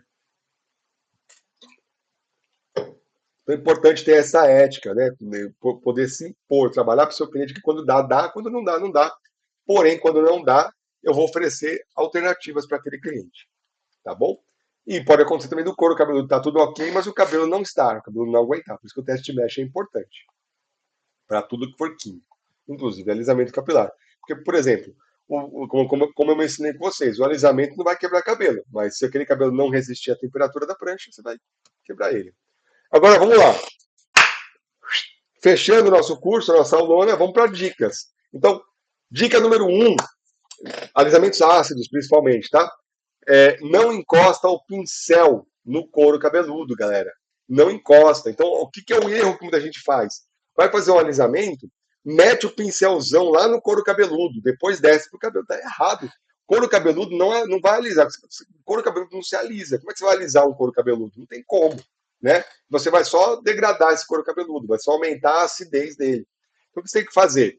Aplica acima da raiz e desce pro cabelo, beleza. Ai, mas Rodolfo, meu cliente não gosta acima da raiz. Calma, que tem dica aí. Você vai pegar um pente fino, pega o pente fininho, pegou o pente fino, quando você passa o pente no cabelo, não fica um resíduo no pente? Aí esse resíduo do pente é que você vai para a raiz. Então você vai proteger bem, é como se fosse uma proteçãozinha de 0,5, 0,25, 0,10 milímetros ali entre o couro cabeludo e o produto que você está passando. Isso é muito bom e ajuda bastante no alisamento, principalmente para a degradação de couro cabeludo. Outra coisa importante, número 2, mescle cargas proteicas. Tá? Então, por exemplo, olha a dica. Viu que eu tenho meio e pontas mais degradados e raiz mais virgem, não há problema nenhum em você fazer uma aplicação do alisante no cabelo e depois colocar uma reconstrução por cima do alisante no meio das pontas, no meio e pontas. Reparem que o meio e ponta já está quase liso, se não liso, porque você já alisou muitas vezes. Você não tem que alisar aquele meio e aquela ponta. Você tem que alisar a raiz. Então você pode colocar, por exemplo, o alisamento misturado com tratamentos capilares, com reconstrução, para aquele meio e ponta. Então você consegue ter força, né, na raiz e uma força mais controlada, uma acidificação mais controlada com tratamento para meio e ponta. É uma dica bacana para esses casos, tá? Enxágue 100%, não deixa resíduo, tá? Não deixa resíduo na hora da ação térmica. Então, vai fazer um alisamento, enxágua 100%, não deixa resíduo nesse cabelo, ou se for deixar resíduos, deixa resíduo pelo menos na raiz virgem e não no comprimento e ponta. Lembra, você já alisou o comprimento e ponta, não tem que deixar resíduo ali. Depois, quarto, ativação térmica. Presta muita atenção nisso. O que vai alisar é a precipitação proteica e não a temperatura da sua prancha. Então, adequa a temperatura corretamente, trabalha a temperatura correta. Uma dica bacana, deixa eu ver se eu coloquei aqui. Não, coloquei, vai ser o oitavo. Então, trabalha bem essa questão dessa ativação térmica, né? Procura não pranchar muito rápido. Então, o que vai alisar, gente, não é a quantidade de prancha, né? A qualidade, é o múltiplo lá de baixo. Número 5, não encosta o secador na mecha. A gente sempre aprendeu isso, né? Que é o processo de carbonização das proteínas. Então, se você encostar o secador na mecha, você vai carbonizar a proteína. Então, vai desbotar cabelo loiro, você vai degradar o cabelo. Então, a gente sempre escuta uma vozinha dizendo assim: encosta que vai mais rápido, encosta que vai mais rápido. Não escuta essa voz, cara. Essa voz aí não quer teu bem, né? Então, assim, não encosta, é difícil, vai demorar um pouco mais, mas você vai fazer o processo de forma adequada, de forma correta, né? Sexto, pranche de forma desigual, tá? Gente, a mesma quantidade, a forma que você vai pranchar a raiz, ela tem que ser menor no meio e menor ainda nas pontas. Então, olha a dica que legal. Pranchou a raizinha, começa pranchando a raiz primeiro.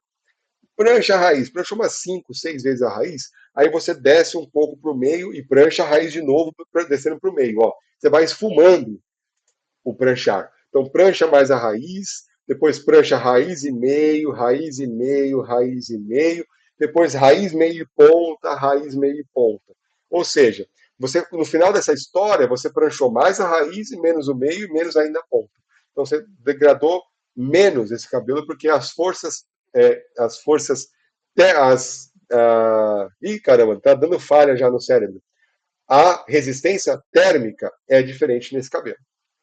Triangulação geométrica, outra coisa muito louca, tá? Que muita gente passa perdido nisso, passa perdido. A cabeça, ela é côncava, ela não é quadrada, galera. Então você tem que ter cuidado com a triangulação geométrica, são os pontos cegos. O que seria uma triangulação geométrica? Quando você prancha um cabelo, você não pode pranchar esse cabelo todo para baixo, tá? Porque se eu pranchar ele para baixo, eu começo pranchando para baixo.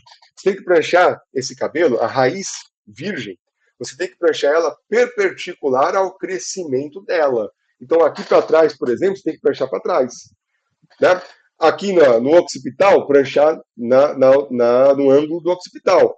Aqui em cima, você tem que pranchar para cima a raiz. Você não pode pranchar a raiz para baixo. Por que isso acontece, galera? Porque a prancha ela tem o metal central e ela tem a estrutura dela, que geralmente é 1 centímetro de estrutura. Então, se você pega aqui em cima e deita a prancha para baixo para pranchar para baixo, 1 centímetro aqui em cima você não pranchou, porque você não trouxe o metal para próximo, né, ao couro cabeludo. Você deixou ela torcida para baixo. Então, 1 centímetro você triangulou e aí você não conseguiu pranchar. Fatalmente, no dia fica até legal, mas esse cliente vai começar a reclamar que esse alisamento está voltando antes da hora. Né? Ele tá voltando antes da hora, principalmente nessas regiões mais superiores aqui, e occipital também. E a outra coisa importante é a quantidade e a qualidade. Então, o fio de cabelo, ele não sabe contar, tá, galera? Então, eu sinto dizer para vocês, mas o fio de cabelo não conta. Então, o que vai alisar é a qualidade da precipitação e não a quantidade da precipitação. Então, você vai contar lá: 1, 2, 3, 4, 5, 6, pá, pá, pá, pá, pá, pá. Tem gente que até bate palma com a prancha. Pá, pá, pá, pá, pá, pá, pá. E 1, 2, 3, 4, 5, 6, 20, 30, 40. Cara, você vai alisar menos do que se eu pegar e pranchar ali, ó. Raiz 1, raiz 2, raiz e meio, 3, raiz e meio, 4. Eu vou pranchar menos, vou ter o mesmo tempo, pranchando menos e alisando mais. Né? Então, ficar esperto nisso. O que vai alisar é a precipitação proteica e não a quantidade de pranchadas. É a precipitação. Quando o fio de cabelo atingir 180 graus Celsius, ele vai alisar. Então, se eu ficar pranchando muito rápido, eu esquento, esfrio, esquento, esfrio. Se eu deixar a prancha mais tempo na fibra, eu dou mais tempo para ela poder aumentar a temperatura e atingir os 180 graus Celsius, tendo uma performance melhor de alisamento no processo, no alisamento. Beleza? Bom, é isso. Ó, 9 horas em ponto, fechamos aí a aula. O meu Instagram é Rodolfo Marques Herr, e agora eu vou abrir para perguntas. Então, eu vou abrir para vocês aqui agora perguntas para a gente poder bater um papo, mais ou menos uma meia hora de pergunta, aí a gente vai batendo um papo. Beleza? Vocês estão gostando do curso? Tá legal aí o aulão? É um aulão simples, mas muitas vezes o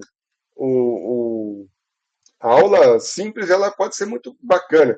Quem quiser me marcar lá no Instagram, já vai me marcando no Instagram, gente. Tira uma fotinha da gente aí, marca lá no Instagram, vai dando esse help, essa força para todos nós aqui. Bom, eu vou pegar aqui, o Thiago está me mandando. Thiago, como é que eu faço agora para tirar, para ficar só a minha imagem no OBS, só a minha imagem lá no trem? Como é que eu faço, Tiagão? Não sei como é que eu vou mexer que vai dar ruim, né, Thiago? Vocês estão gostando, gente? Tá legal? Legal, eu fico muito contente aí com. Legal, que sonho essa aula, agregou demais, top. Coisa boa, fico muito contente aí com essa. Quero mais! Eba, que legal! Ó, lembrando, gente, que quem está assistindo essa aula, depois pode pegar com os meninos para entrar no meu grupo de mentoria, tá bom? No meu grupo do WhatsApp de mentoria. Opa, peraí que o Thiago tá me ligando aqui para a gente poder ajustar agora e colocar minha foto aqui. Tiagão, fala aí. Só uma imagem, fala aí. Como é que eu faço? Porque agora cliquei. Cliquei no OBS.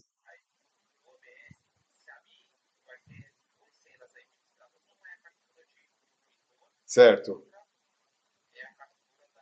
Da imagem.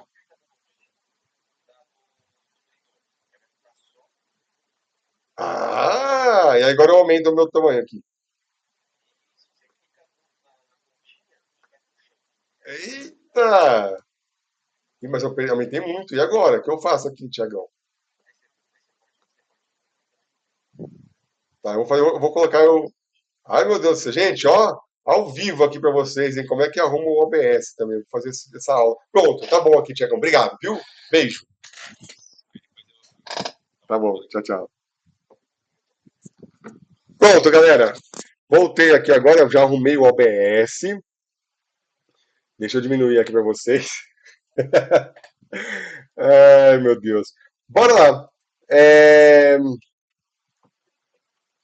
Vamos ver aqui as perguntas que o Thiago separou para mim, tá bom? Então, o Thiago, ele foi separando umas perguntas para mim, porque como eu tinha falado para vocês, eu não ia conseguir ir acompanhando, né, as perguntas de vocês, que eu estava seguindo o raciocínio, e eu estava fechado para poder ver os slides. Então, agora o Thiago foi acompanhando para mim aqui. Cadê? É, mas não tem fósforo no cabelo. Carbono, nitrogênio, oxigênio, elementos cons, que é o carbono, oxigênio, nitrogênio, hidrogênio e sulfeto, tá bom? Mas também tem, no caso do fósforo, para elementos químicos comuns, beleza? Porque o 2C é mais difícil de alisar. Então, é aquilo que eu tinha falado. Os cabelos ondulados, quanto mais ondulado, ele tem mais força tensora. Então, quanto mais força tensora, mais força de retorno, mais força de retornar. Como uma mola, vamos dizer assim. Quanto mais ondulado, a mola, quanto mais ondulada ela for, mais força ela tem de voltar mesmo, né? E, por sua vez, por consequência disso, ele fica mais difícil de alisar. A gente até abordou sobre esse tema na aula, depois, quem chegou depois, galera, quem foi chegando depois, é, vai ficar gravada a aula, então vai assistindo depois no começo, para pegar toda a linha de raciocínio muito bacana aí também, tá? As ligações salinas se ligam a quais átomos? Porque tem as de enxofre e as de hidrogênio. As ligações salinas, elas são moléculas de ânions e cátions. Então, elas são estruturas de ânions e cátions ligadas intermediariamente entre a ligação hidrogeniônica e a ligação de sulfetos. Por que o cabelo é muito grosso e muito difícil também? Calma aí. Porque se o cabelo é muito grosso e muito difícil. Porque se o cabelo é muito grosso, é muito difícil também. Então, agora eu entendi. Porque quando o cabelo é grosso, ele é mais difícil também de alisar. Porque, boa pergunta, tá? Essa pergunta aí que o pessoal fez foi a Suelena. O que acontece? Quando o cabelo é mais grosso, ele tem uma quantidade maior de ligações. Quanto maior a densidade, quanto maior o tamanho daquele cabelo, né, a sua estrutura, o seu calibre, maior é a quantidade de estruturas de sulfetos. Maior é a quantidade de pontos de enxofre ele tem. Então, isso também contribui para deixar mais difícil de alisar o cabelo. Beleza? Isso não quer dizer que tem cabelo fino que seja fácil também, tá, galera? Mas ele contribui também dependendo do tipo de formato. Por exemplo, eu posso pegar um cabelo grosso mais fácil de alisar do que um cabelo fino ondulado, por exemplo. Não sei se já aconteceu com vocês isso. Mas ele contribui, obviamente. Então, então é na precipitação que acontece o alisamento? Dependendo do caso, sim. Então, se for num relaxamento, por exemplo, é na desnaturação. E aí a precipitação ocorre pela gravidade. Se for num alisamento ácido, é na precipitação. Ele vai desnaturar e vai precipitar formando um novo formato. Eu não diria não diria que seja na precipitação que ocorre o alisamento, mas é o conjunto e na reação química adequada entre a desnaturação e a precipitação, correta, né? Percebo que estou cobrando barato. Ah, bom, aqui, ó, dicas de valores. Olha só que interessante. Como é que você vai cobrar um alisamento, galera? O alisamento, olha que dica legal isso daí, ó. Não estou dizendo que você tem que fazer assim, tá, gente? Eu estou dando uma dica. Então, olha que dica legal. O alisamento não se cobra por tamanho de cabelo. Isso não tem nada a ver, galera. Então, o tamanho de cabelo não quer dizer nada. Eu posso pegar um cabelo crespo, compridão, e ele cobrar uma fortuna, e ele ser super fácil de alisar, e eu pegar um cabelo ondulado, metade no ombro aqui, ó, e tem um trabalho gigante para alisar esse cabelo, né? Então, não quer dizer nada. A cobrança que se faz em um alisamento se faz pelo tipo, né, e pela força tensora desse cabelo e também pela quantidade de cabelo. Então, se você pega um cabelo que ele tem pouquinho cabelo, você vai ter que pranchar mechas finas e vai demorar um tempo X. Se você pega um cabelo que tem muito cabelo, tem duas cabeças ali, você tem que cobrar mais. Por quê? Porque você não pode pranchar mechas mais grossas só porque tem mais cabelos. Vai voltar esse cabelo, vai dar ruim. Então você precisa cobrar. Então o alisamento tem gente que vai tem cabelo que vai demorar 2 horas e tem gente que você vai demorar 4 horas naquele alisamento, entendeu? Para realmente fazer um processo. Por quê? Porque não adianta, porque o cabelo é grosso e em grande quantidade, eu posso pegar mechas mais grossas. Não, você vai ter problema aí. Vamos lá. Cadê? Deixa eu voltar aqui o Thiago. Maravilhosa aula. Faltou a dica da neutralização do alisamento ácido. Eu falei, eu passei para vocês, tá? Tem lá na aula, eu passei a dica do alisamento em neutralização em alisamentos ácidos, tá bom? Consigo neutralizar o alinhamento ácido com acidificante? Boa pergunta. Acidificante não neutraliza ácido, tá? Então, toma cuidado com isso, viu, galera? Muito cuidado com isso. Quando você usa um acidificante para neutralizar um processo de um alcalino, isso dá legal, porque o alcalino ele é um pH alto, alcalino. Então, eu desci pH para acidificação. Quando eu estou fazendo alisamento ácido, eu não tenho como acidificar, eu não tenho como neutralizar um alisamento ácido com outro ácido, tá bom? Então, ácido não neutraliza ácido. Inclusive, você pode prejudicar ainda mais a degradação daquele couro cabeludo. Se a pessoa tiver uma dermatite atópica, e aí vai regredir para uma dermatite por contato, que é quando você encosta muitos ácidos em um couro cabeludo já degradado, você pode provocar uma dermatite por contato, ou dermatite de contato. Cadê? Preciso dessa aula. Please, neutralização. Sim, sim, vamos passar. Bom, já, a gente passou, ficou gravado, vai ficar gravada a aula para vocês, tá? Vamos lá. Precificação, já falei, né? Tem uma cliente que reclama muito de coceira e dor no couro cabeludo, mas não está vermelho. O couro cabeludo dela pode ser um couro cabeludo inflamado? Com certeza. Se tem dor, se está vermelho, se tem dor, se tem sensibilidade, se tem queimação, é a inflamação, tá? São sintomas de inflamação automáticos, tá bom? O que eu faço quando o cabelo está caindo? Então, então quando o cabelo está. Então, assim, ó, quando o cabelo está inflamado, quando o couro cabeludo está inflamado, ele está vermelho, está sensível, ele está com sensibilidade. Você tem que ficar esperto. Quando ele está com descamação, aí é sintoma de uma inflamação mais avançada, né? Que a gente chama isso de cascata inflamatória, que é quando provoca aquela descamação. Agora, quando ele está caindo, é porque já tá numa inflamação colapsada, já está no nível altíssimo. Então você tem que tomar muito cuidado. Posso fazer alisamento em cabelo com queda? Não recomendo nem a pau. Porque se essa queda estiver acontecendo por uma dermatite atópica ou por contato, e você colocar um alisamento ácido nesse couro cabeludo, você pode contribuir para essa queda de cabelo seja maior ainda.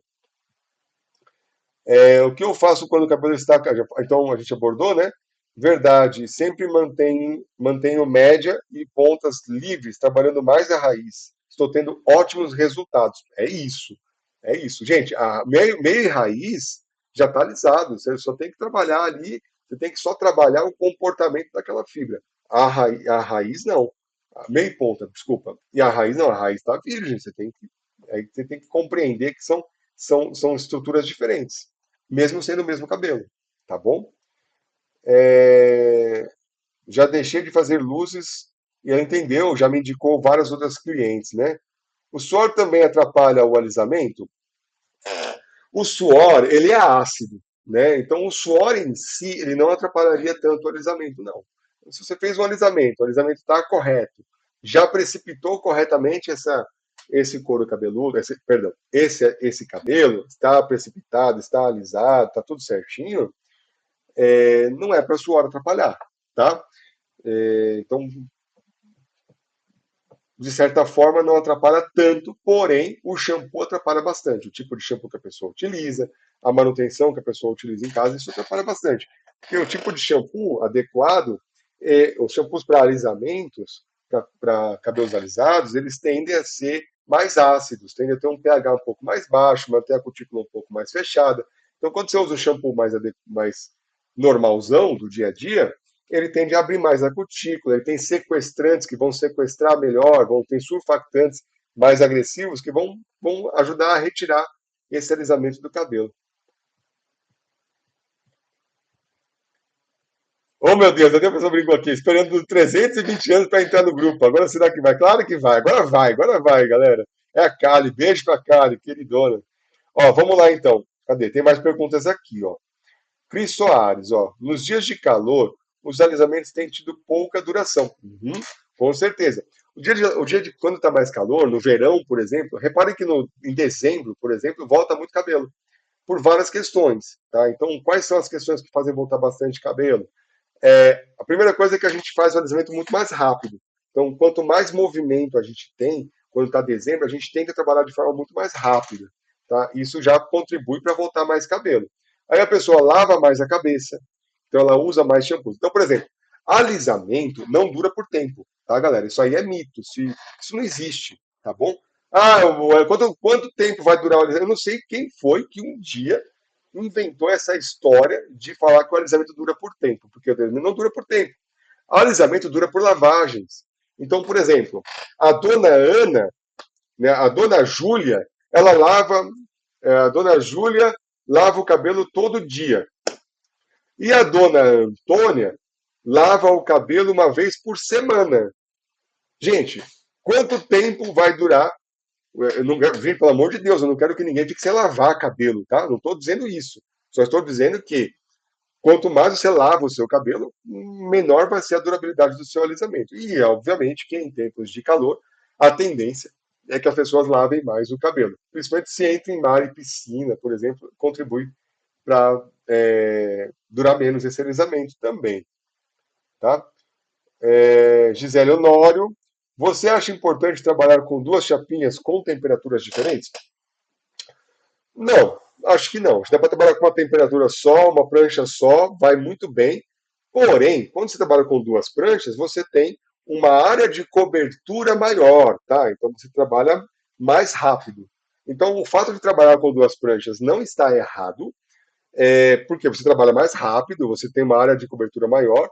Só que quando você trabalha com duas pranchas, você tem uma área de ponto cego maior também, porque você não vai conseguir pegar aquela raizinha. Então, quem trabalha com duas pranchas, uma dica que eu dou é você primeiro pegar a raiz, trabalhar a raizinha, pegar a triangulação correta, como a gente abordou na aula, trabalhar a triangulação adequada, depois você vem com duas pranchas. Poderia ser uma opção, tá bom?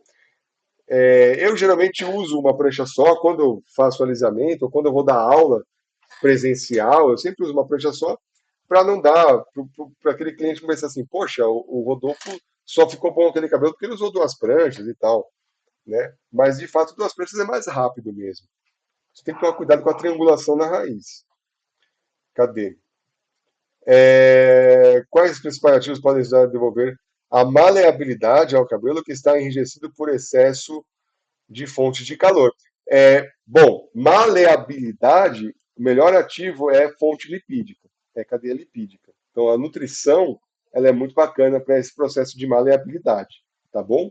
Vai muito bem também. Vale ressaltar que se ele está enrijecido por fonte de calor, vale a pena você começar com uma proteína, começar com uma reposição proteica e depois você desce ali para uma fonte de lipídios.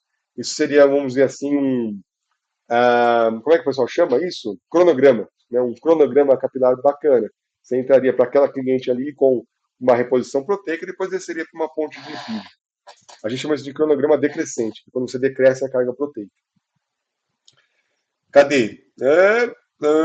Existe algum tipo de cosmético que proteja o cabelo da temperatura de 250 graus Celsius?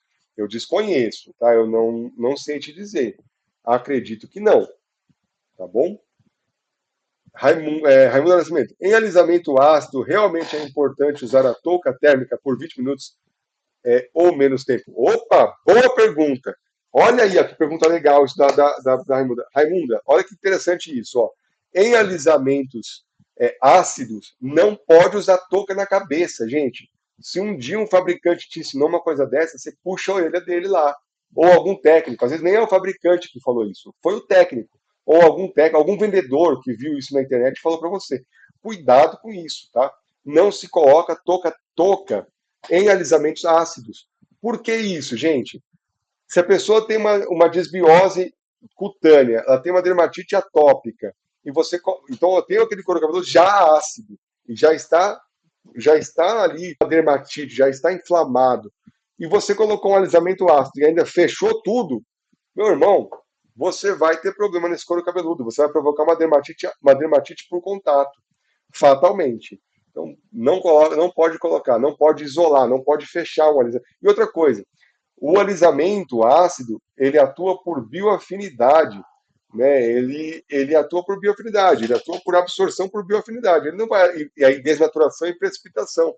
Não é o calor, não é o tempo, não é prender ele que vai fazer com que ele tenha uma melhor performance, tá bom? Cadê? Suor faz com que o alisamento volte, mas a gente falou sobre isso. Em cabelo mais difícil de alisar, quanto tempo de pausa posso deixar? Boa pergunta, excelente pergunta aqui do colega. Cabelos mais difíceis, quanto tempo de pausa eu posso deixar? Geralmente, cada fabricante tem ali o seu modo de uso. Obviamente, eu não quero fazer aqui uma alusão a modo A ou B, tá, gente? Mas o tempo de pausa de um alisamento ácido, quando ele está preparado e ele está catiônico para poder fazer a bioafinidade, gira em torno de 30 minutos. Então, em torno de 30 minutos é um tempo bacana para que você possa ter uma absorção desse alisamento no cabelo. Uma dica bacana que você pode fazer é um pré-alinhamento. Então, quando for um cabelo muito mais difícil, você pode deixar ali uns 30 minutinhos e faz um pré-alinhamento na raizinha virgem daquele cabelo antes de enxaguar. Isso ajuda bastante ali no processo de alisamento capilar. Tá? Com secador e pente. Você segura o pentezinho, faz um pré-alinhamento e você já enxágua. Tá bom? Cadê? Deixa eu ver aqui. Progressiva com formol faz neutralização? Eu desconheço a necessidade de neutralizar a progressiva com formol, uma vez que ela já impermeabilizou a fibra, né? Já está impermeabilizada, ela não tem muito o que fazer ali. Pode alisar, fazer luzes ou pintar no mesmo dia? Muito bacana essa pergunta aqui também, né? Pode alisar, fazer luzes, pintar o cabelo no mesmo dia? Pode. Se o cabelo tem resistência para isso, e se esse couro cabeludo ele está adequado para suportar essas alterações de pH, pode. Qual seria a dica? Qual seria a sequência mais adequada para se fazer esse processo? Então, você faria ali uma descoloração. Então, teste de mecha em tudo, tá? Então, teste de mecha na descoloração, teste de mecha no alisamento, tudo. Você vai fazer o teste de mecha completo na mecha. Não adianta fazer só o teste de mecha para mecha. Você tem que fazer o teste de mecha em tudo. Então, o teste de mecha feito, tá tudo certinho, o cabelo tem resistência, tá tudo certo, dá para suportar. O cliente está com tempo para poder fazer esse serviço, porque vai levar muito tempo. Tá tudo certo, beleza. Então você vai fazer o quê? Dica: faz a descoloração, descolore esse cabelo, revela o fundo de clareamento, mas não tonaliza ele ainda. Entendeu? Não tonaliza esse cabelo. Descolore ele, tal, beleza. Preparou ali a descoloração, revelou o fundo de clareamento, enxágua esse pó descolorante, entra com shampoo, depois neutraliza o pó descolorante, neutraliza o processo de descoloração com neutralizante químico. Feito isso, aí você vai fazer a aplicação do alisamento. Você já usou ali o shampoo, a cutícula já está degradada, já está aberta, já está aniônico, o próprio pó descolorante já é aniônico, então ele está pronto para entrar. Você vai fazer o alisamento, fechou o alisamento, aí você vai lá, acabou tudo, aí você tonaliza esse cabelo, porque vai evitar na hora da prancha você degradar, você carbonizar os pigmentos. Então você revelou o fundo de clareamento, fez a transformação da fibra, então já desnaturou, já começou a desnaturar no pó descolorante. Você vai fazer a desnaturação e precipitação com o alisamento e vai finalizar esse processo com a tonalização. Na minha opinião, faz mais sentido quimicamente dessa forma, tá bom? Não quer dizer que se você fizer de outras formas não vai fazer, não vai dar resultado também. Tem colegas, por exemplo, que fazem descoloração depois de alisar. Tem colegas que fazem tonalização e depois alisa. Tá tudo certo. Que, quimicamente, a realocação das cadeias fica melhor dessa forma. Você vai desnaturar, né, vai oxidar os pigmentos, a desnaturação proteica oxidativa, depois você vai fazer a desnaturação e a precipitação proteica e depois a reposição de pigmentos. Né, para encaixa melhor ali. Rodolfo, no tempo de pausa do alisamento ácido, tem problema o cabelo secar? Preciso manter úmido? Não tanto, não tanto. Se ele secar, tá tudo certo. Se ele secar, quer dizer que aquele cabelo absorveu aquela composição. Então, se o cabelo é muito grosso, o que acontece? O produto de alisamento ele não para de agir. Né? Assim, ele parou de agir, é um produto inteligente, depois de certo tempo ele para de agir. Não seria isso. A absorção ocorre por bioafinidade. Então, imagina que o cabelo ele é como se fosse um copo. Então, tem copos que são maiores e copos que são menores. Então, a quantidade de ativos e de moléculas que cabem naquele cabelo é maior do que o outro. Então, se teve um cabelo que secou, você não precisa reaplicar mais produto. Vamos dar exemplo. O cabelo secou nas pontas. As pontas do cabelo ficou seca. Então, você vai colocar mais alisamento naquelas pontas? Não, não precisa fazer isso. Você pode colocar mais tratamento. Então você pode colocar mais tratamento naquelas pontas. Por isso que eu sempre dou a dica de meio pontas mais danificadas, você pode fazer junto com o tratamento. Você faz o alisamento junto com o tratamento, com reconstrução de preferência. Alisamento com reconstrução naquelas pontas ali, aquele meio ponta. Vai bacana, e aí não vai absorver de uma forma mais uniforme, né? Se o produto secar no cabelo, então repassar o produto, a gente falou isso agora, mas com ácido não é compatível com nenhuma coloração. É compatível, sim. Compatível, sim. As colorações não são. O alisamento ácido, você pode fazer coloração depois da mesma forma. Não há incompatibilidade de coloração com alisamento ácido. Né? De preferência, principalmente se você neutraliza ele. Né? Deixa eu ver. No processo de chapar o cabelo, o uso de protetor térmico interfere no resultado da... Olha, cara, eu estou adorando as perguntas de vocês e o bom é que essa aula vai ficar gravada, que vai ser muito bom, vai ajudar muita gente, né, essa aula. Então vamos lá, o processo se eu usar protetor térmico, pode atrapalhar esse alisamento? Porque a gente entende que o protetor térmico ele vai diminuir aquela força, aquela ação térmica na fibra, por isso que é um protetor térmico, né? E, de fato, numa raiz virgem, pode ser que atrapalhe sim, tá? Então, o indicado é que você aplique o protetor térmico em meio e pontas, tudo bem? Se for um cabelo todo virgem, por exemplo, você vai colocar um protetor térmico só na pontinha dele, e o restante você tem que pranchar. Você tem que entender qual o tamanho da raiz. Se é uma raiz desse tamanho, essa é a raiz. Se o cabelo é todo virgem, a raiz é desse tamanho.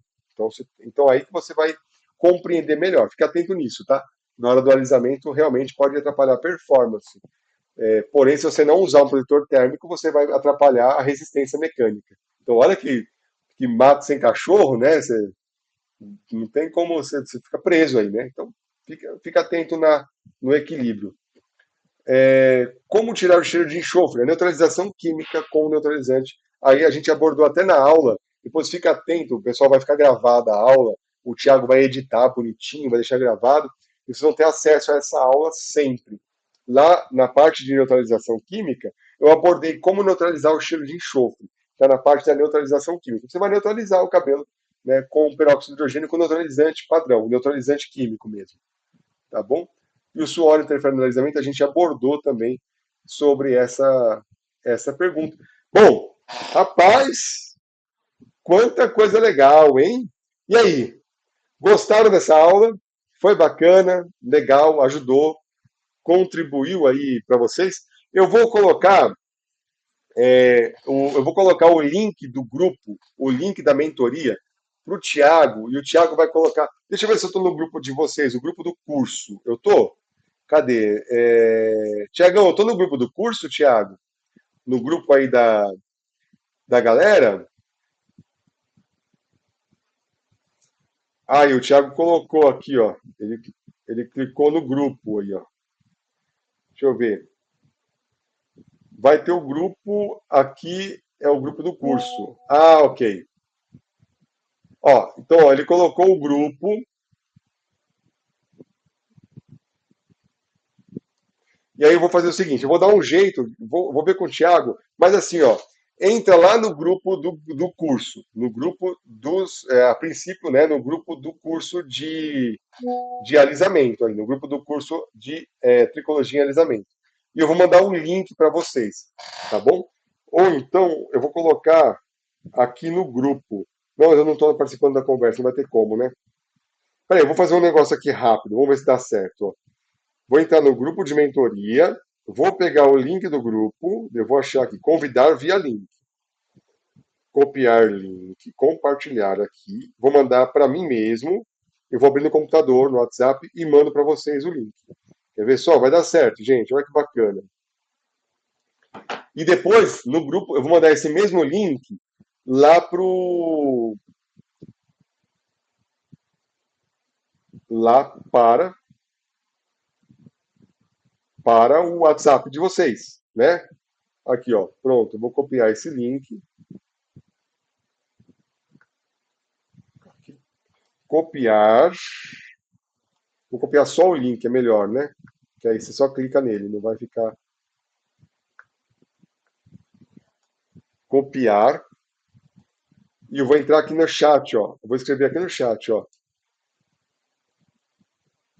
Pronto. Mandei aqui no chat para vocês, ó. Deixa eu ver se vai dar certo. Olha lá, pronto. Grupo de mentoria Rodolfo Marques. Beleza? Então tá aí. E aí o Thiago vai colocar, vai mandar esse link também lá pro WhatsApp. E ó, pessoal, as minhas alunas estão aí já, ó. Ó, melhor grupo. Olha lá, o melhor grupo. Ei, coisa boa! Legal, galera. Bom, eu só tenho a agradecer vocês terem ficado comigo aí até a tarde. Muito obrigado de todo o coração. Essa aula fica gravada, o Tiagão vai editar depois, vai mandar. Eu mando para vocês lá no meu grupo de mentoria também. Continuem assistindo a jornada Dragon Academy. A Dragon incrível, inovando aí com essa jornada, trazendo para vocês essa jornada técnica fantástica com educadores, com muita informação, com muita coisa bacana. Tem muita coisa bacana por vir. Então, entre no grupo da jornada, entre no grupo de mentorias, e a gente vai abordando. Eu vou sempre convidando vocês, a gente vai sempre falando, tá bom?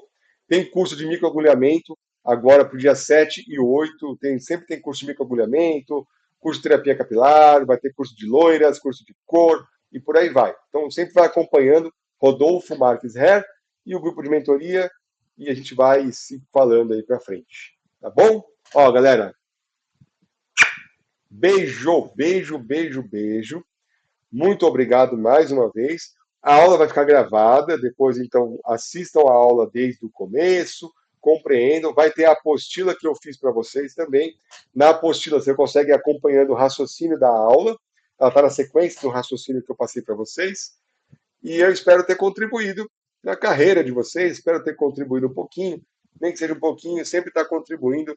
Juntos nós somos mais fortes, ninguém sabe mais do que ninguém, ninguém é melhor do que ninguém.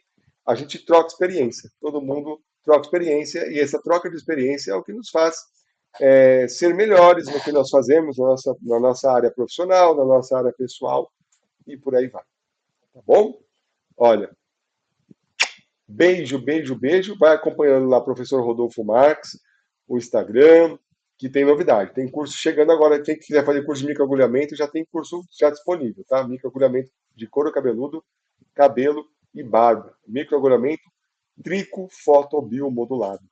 Muito bacana. Aí tem curso marcado com vocês.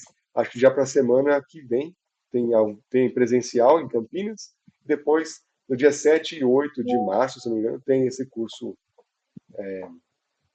online. E sempre vai ter online, sempre tem cursos, tá bom? Beijo! Tchau, galera! Beijo, beijo, beijo! Obrigado pelo carinho, viu? Muito obrigado mesmo, de todo o coração.